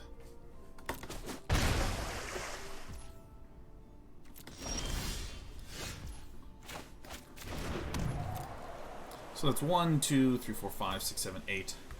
I think that the lesson that I'm learning is that I just need to wait when I cast the Magma Opus. Bang. Ho ho ho ho ho! And the chat goes wild. And the chat goes wild. Sure, draw your garbage. I got 7 more turns under my booty. Children says, is it more difficult to establish an esport that takes place in a 3D environment? It seems like there's exponentially more camera work Overwatch versus SC2, Dota 2. I mean, here's the thing. Like, 95% of what will make something succeed as an esport is this game good? Oh. Well, I'm going to negate this one. Get out of here. And if my opponent tries to negate... Okay.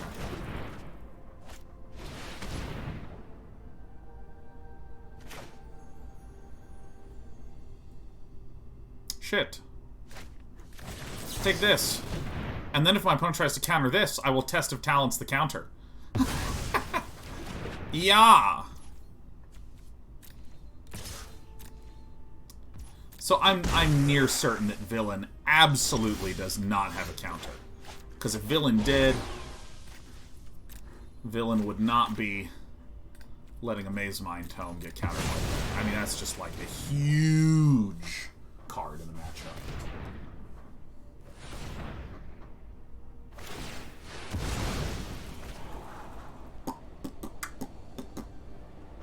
Yeah, I mean, like 95% of what's going to make a game succeed is the game good? Because like here is a fact. It is way fucking easier to track StarCraft 2 and Dota 2, period. It's just like 1,000 billion million times easier. Because there's one camera perspective, the game plays in 2D. Also, I'm fucked. 1, 2, potato. Draw 2 cards. 1, 2, 3, 4, 5. No, that's not what we want to do. Treasure, 2 cards. Bang, bang.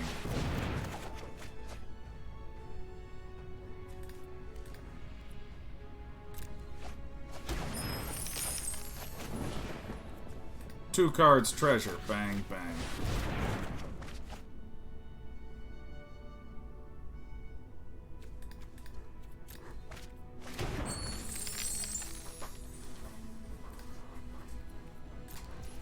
Alright. Be gone. Like, 2D gameplay is incredible. 2D gameplay is, like, astoundingly thick, solid, and tight for being able to convey what the heck's going on. Forget the gargoyles. Alright, we did it. I think Magma Opus is, like, just great. Go ahead.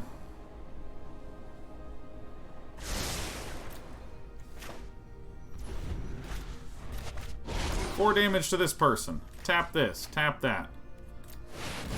Pay it. Bang, bang. I gotta get more of this card in here. This card is very good. Might even just cut 2 Shark Typhoons.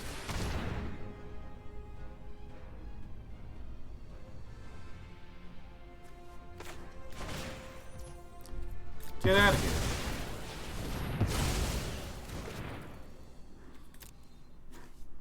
What is in this deck? Is there...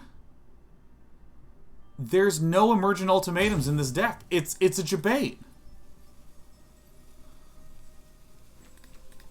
Yeah, just get rid of all of them. This is a Jabate deck. Oh my god.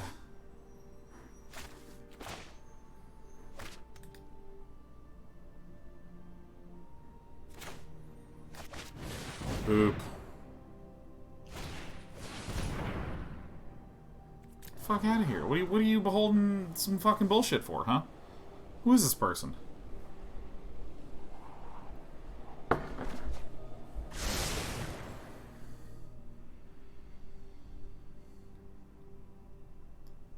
1 in the hand. 1 in the library. Oh my god, they're backwards. Okay. But in the end, it doesn't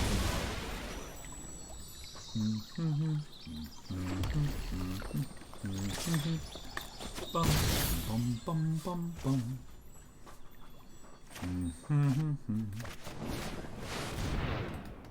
I have done it. This fucking person hit me in the face. Alright. Shit happens sometimes, you know? Alright. Oh, we healed up. You hate to see it.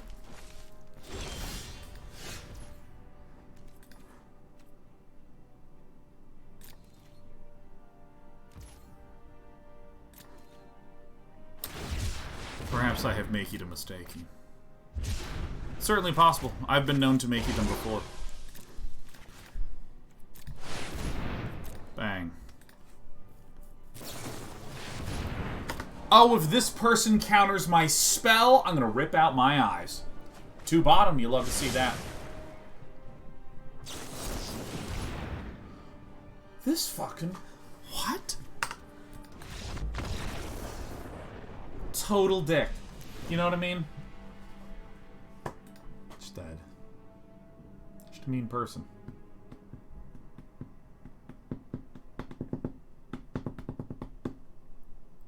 Well, this is horrible news. Absolutely horrible. So you got the test of talents. I'm actually gonna put in some bony boys. What's our win condition with this deck? What do you like? There's Brazen Borrowers. There's Magma Opuses. There's Shark Typhoons. There's lots of burn. I mean, it's like, what in this deck is not a win condition? I think that's the right one.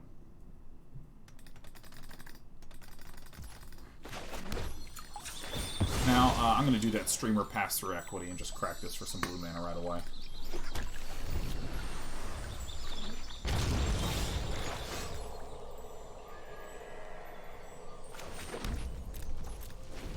I should have foretold this, huh?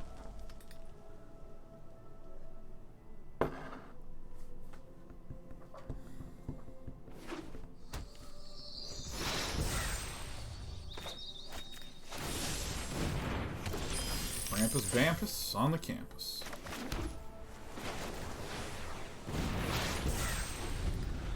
Should have done that last turn.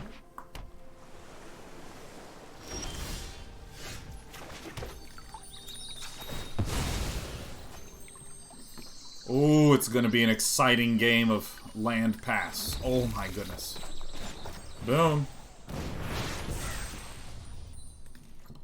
Counterspell Tribal, baby.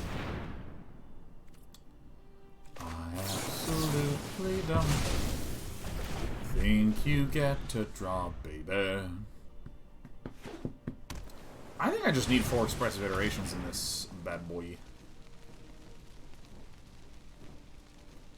Correct.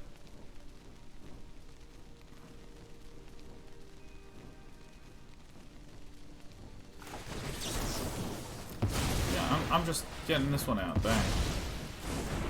No counters. No problem.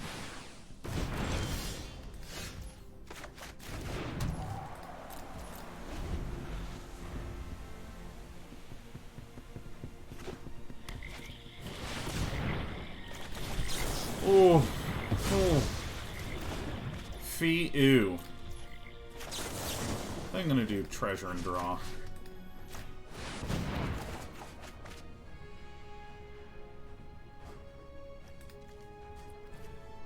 I feel like an idiot, man. But I think that this is your pal Day 9. Incorrectly overvaluing some of the stuff.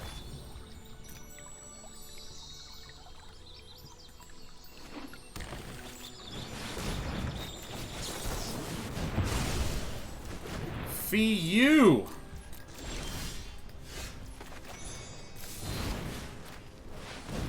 Bam! Boom! fuck. No! Alright, let's... You know, I really feel like if I had some iterations that were more expressive, I'd be in a better shape. Because I mean, I feel a lack of card draw on this.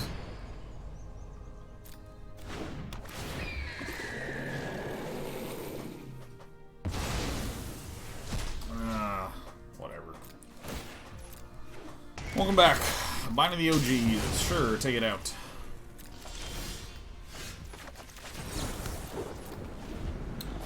Yeah, I think that maybe I have too many Mystic Disputes. I think maybe like 3. 3 is better.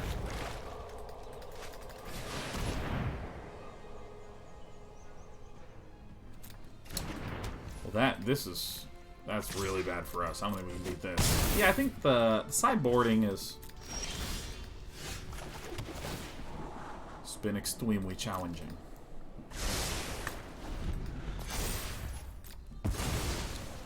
Egads, he has Death Touch. Alright. Nothing scary there. Nothing that scary there. This is fine. All of this is fine.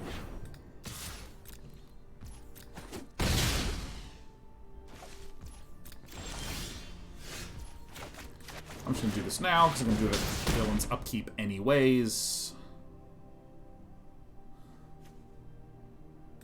Why not?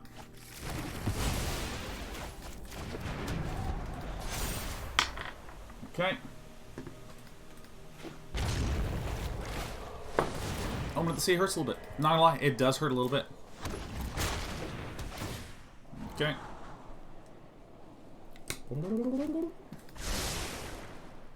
Okay. We have fucking lost. Yeah, I think that I just this is the first day I've seen this weird Yorion with no ultimatum listo. All right, so I'm dead. I'm gonna tune this puppy a little bit. See, I feel strongly that there's something here. There's something strong with these big cards. I'm really interested in how to construct a shell that makes Creative Outburst and Magma Opus works. I mean, this list appears to have been more successful. I kind of... I mean, there's also a question of running expressive iterations in this list. Like, I think that Nico Aris might be actually worse. Actually, that's a good one. We cut this one and try to put in a big pile of expressive iterations, huh?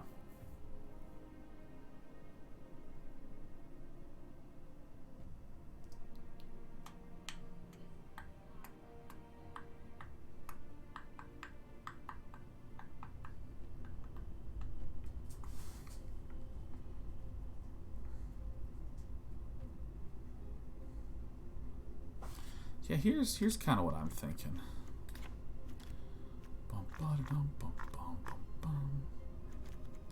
Let's just run a pair of these and put you guys in here. And then expressive iteration. Run a pile of these, huh?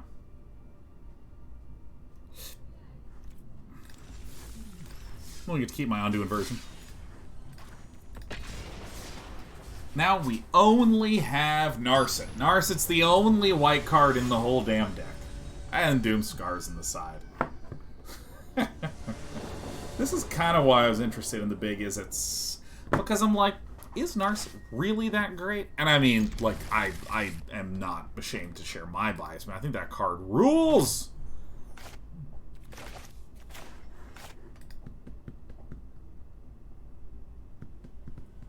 I think that we'll maybe just do this one last best of 3, and then I want to try out some of this Reid Duke Gruul that I saw Reid playing earlier today. Oh, this crab-ass Crablar. Okay.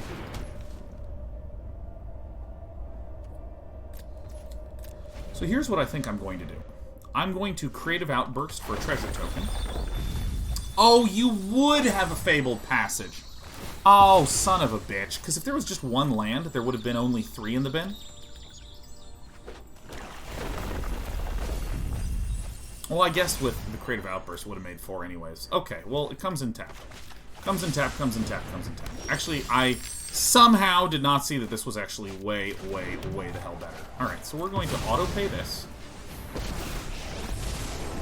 We're gonna we're gonna send that one. Is this the one to send out? I think this is the one to send out, right? I love Narset. I love Narset. More than anything in this green earth. Pass a turn. You can call me father. Oh my god, this is terrific. Because I can play this. Let's see. So I go. I play this for red, and then I add blue. Enlightenment begins within. I did that wrong. I needed to wait. Whatever. We'll hang on to the Expressive Iteration.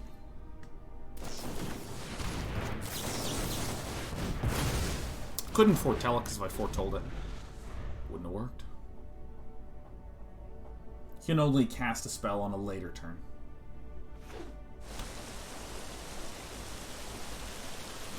Alright, great. So, do I want to draw? No, I think that I'm happy to plus this. Again, we're going to plus it for just blue. Breathe in, exhale. Very cool, very, very cool.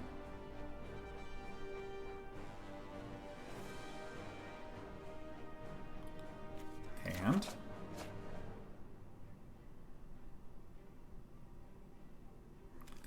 Library, I guess sideboard.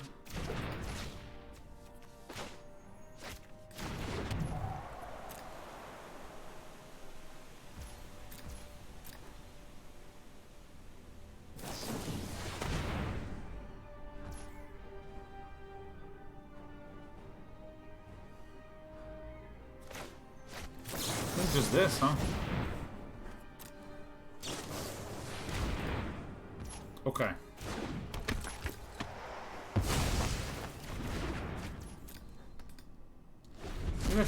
Maybe I should have put this in the sideboard. Or I put the Prismari thing in the hand.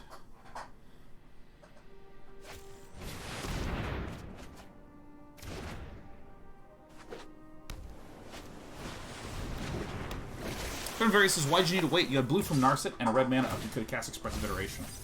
I had already played a land. Why must you do things the hard way? 1, 2, 3, 4, 5.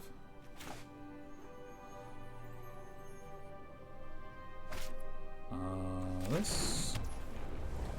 I think we say goodbye to our friend. Think, then act. So if I cast Expressive Iteration, I only draw 1 with Expressive Iteration.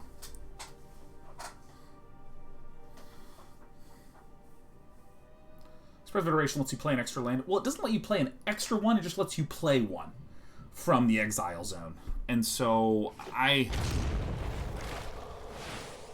just made such a big mistake that I was devastated. It really ruined, wrecked, and savaged my psyche.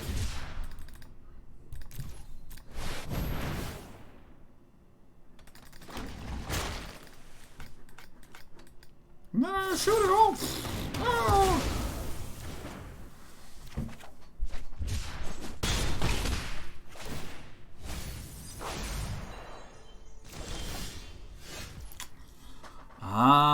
Shit. I think I gotta cycle this now. So now I have enough land to play the Magma Opus.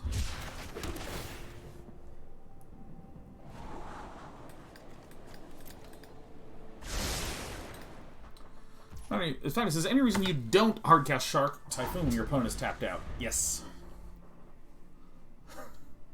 Yeah. Now, Maddie Side, you may not have been here for our why not, why don't you, kind of things earlier, but if you avoid, again, avoid negations and questions, just state the, what would be a reason that you wouldn't hardcast a Shark Typhoon? Or that you'd want to save the Shark Typhoon if your opponent's tapped out. And the reason is, hard casting a Shark Typhoon does not draw a card. I mean, it's almost as simple as that. I'm really excited to go sideboarding, because this is a matchup for which I have a lot of sideboarding tools to work with.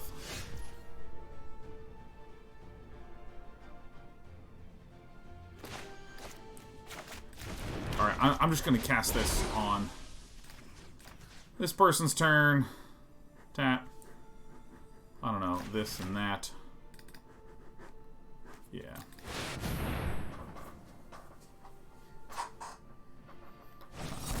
Alright, yeah. I'm gonna get out of here. Cool. Excellent. I think some sorcery speed stuff is gonna be bad. Shark Typhoon's gonna be good. Mystic Dispute.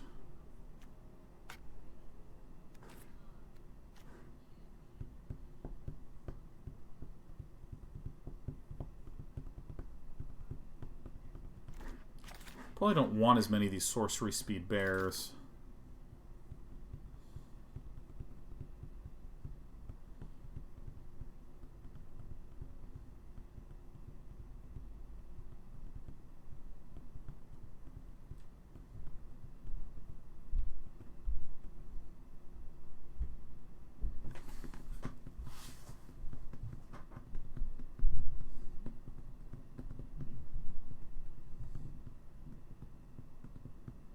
The list definitely feels weirder and weaker without as many Shark Typhoons. But maybe I'll just feel better. Seems fine.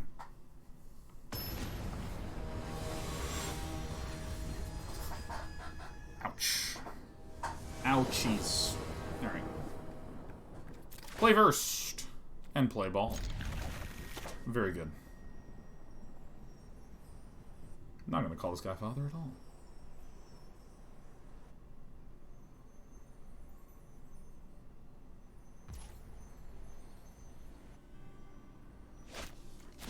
I just love the physics on the cards. It's so good. It's so good.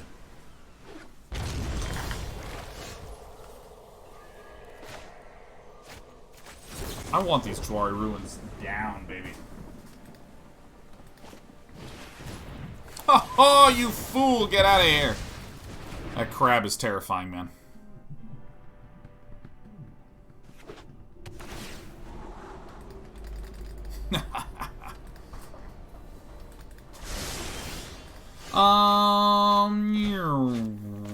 Yeah, maybe some of the red ones. Yeah, I think that the Shark Typhoon is like a card that the more I play Mattias Fatty, the more I'm just like, I love cycling this guy. A Skyclave Shade, huh? Well, that is a pickle, huh? I forgot about this puppy, huh? I think we're actually largely fine. Because, I mean... I think we're largely fine because we have, like, Scorching Dragonfires and Fire Prophecies and all this stuff.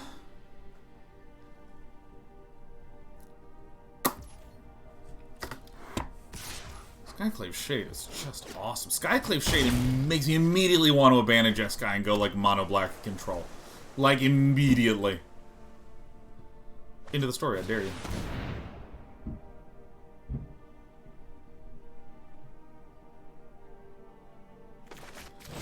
Well, this is the problem card. Mystic Disputes own us. Oh! Down you go.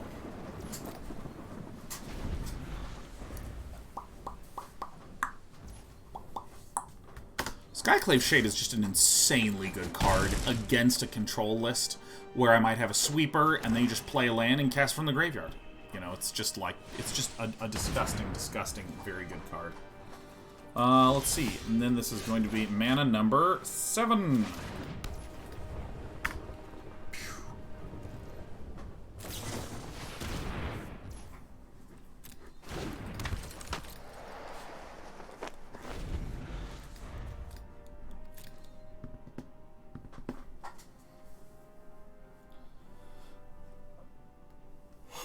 Excuse me.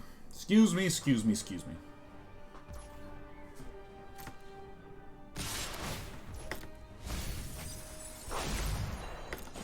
Bing a bong. All right. Nice. Very, very nice.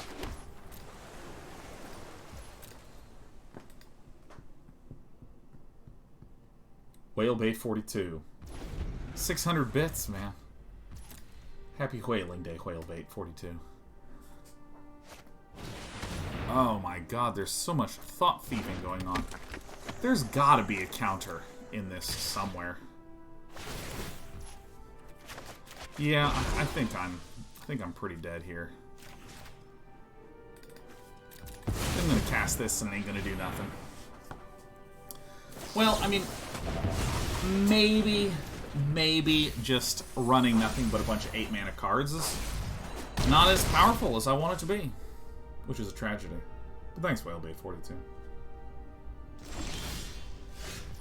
Okay, this is a big moment for me.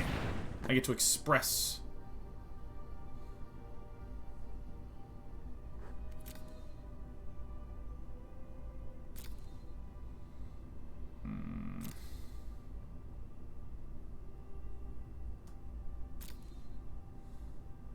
One in the hand.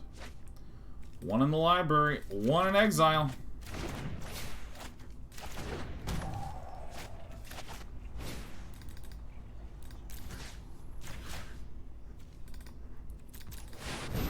Some good cards in this set, man. There are some good cards in this set. I'm going to be taking a brief break after this seeming invariable loss. Woo. And in the break we use restroom, get a lot of good coffee, the usual stuff. And when we come back, we're going to be playing a Gruul aggro deck built by Reid Duke. I don't know if built, maybe it was piloted by Reid Duke as well. So I'm really excited. Emperor Kirby says, given how often we reach a lot of mana, is there any possibility for Krakow with power? I mean, I hate, and I mean with a capital H, hate to say this, but I don't think there is. I really don't think there is. I mean, Krakow with power, I think you need to do some dumb Iron Crag feed stuff that I was doing earlier. I think that's like a dull way to do it.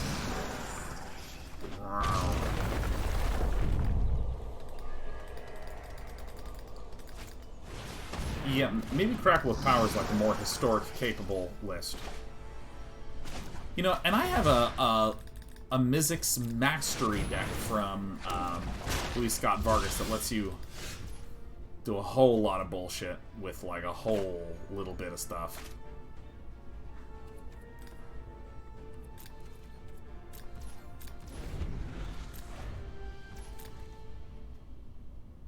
So we're playing for Bookworms. Vezroth, I tried some Bookworming. It was not doing it. Deal 2 damage.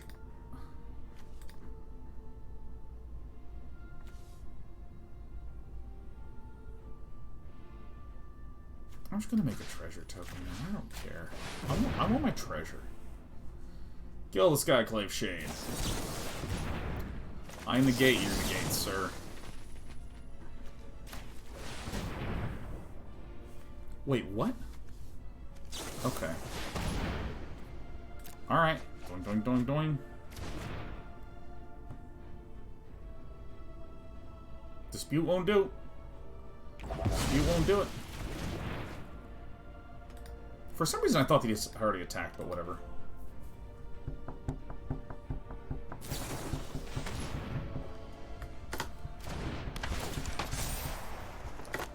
Doinky, doinky. Hey, I mean, we're actually going to get to do stuff. Sure wish I'd just waited till they attacked. I don't know, I somehow thought that he was busy. Devastated. The trauma of not having Bookworms anymore. A bang, a bang. This is not a bad lineup. Wow, if we win this game, it's going to be pretty sick. And I'm pretty sick for having done it.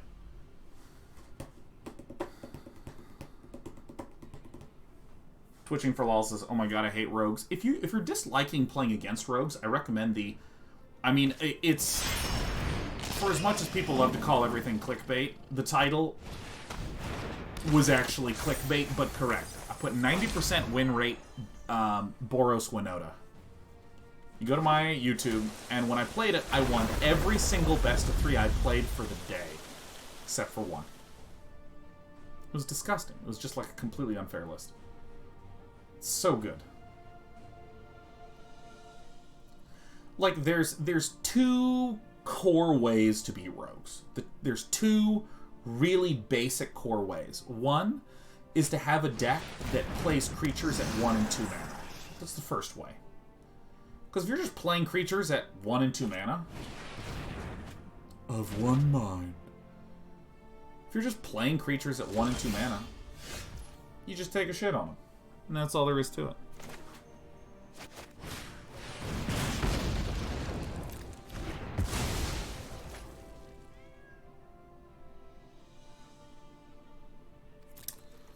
The second way, I think I might need to attack, huh? How many of these have been cast? 1? Okay, I can't attack that. Yeah, that's the most basic way to beat rogues, is you just have 1 and 2 mana creatures. You just go under them. The deck is not especially good at dealing with that. Speaking of not especially good at dealing with stuff, we look dead, huh?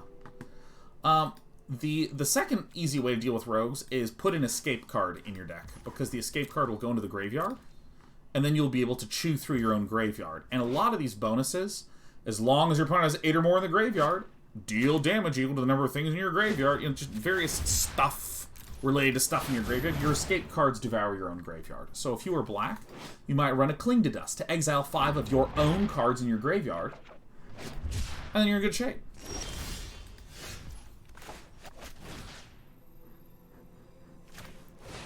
Screw this, I'm doing this. Ow.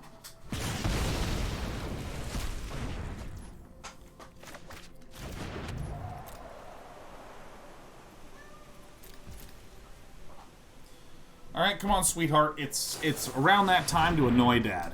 No. Come here, babe. So those are the 2 that I would suggest doing to really get the most bang for your buck against the rogue decks. This is my Grey Cat, Despy. Sometimes known as Desper Control. Silver Dragon. The Annoyer. This is all this cat. She just loves to come down here and try to chew on my stuff and get scritches. She likes the chin scritchies, as you can tell. The 2-handed chin scritchy motion to be able to get between the eyes and the ears and to get under the chin, just like this. Some of her favorites.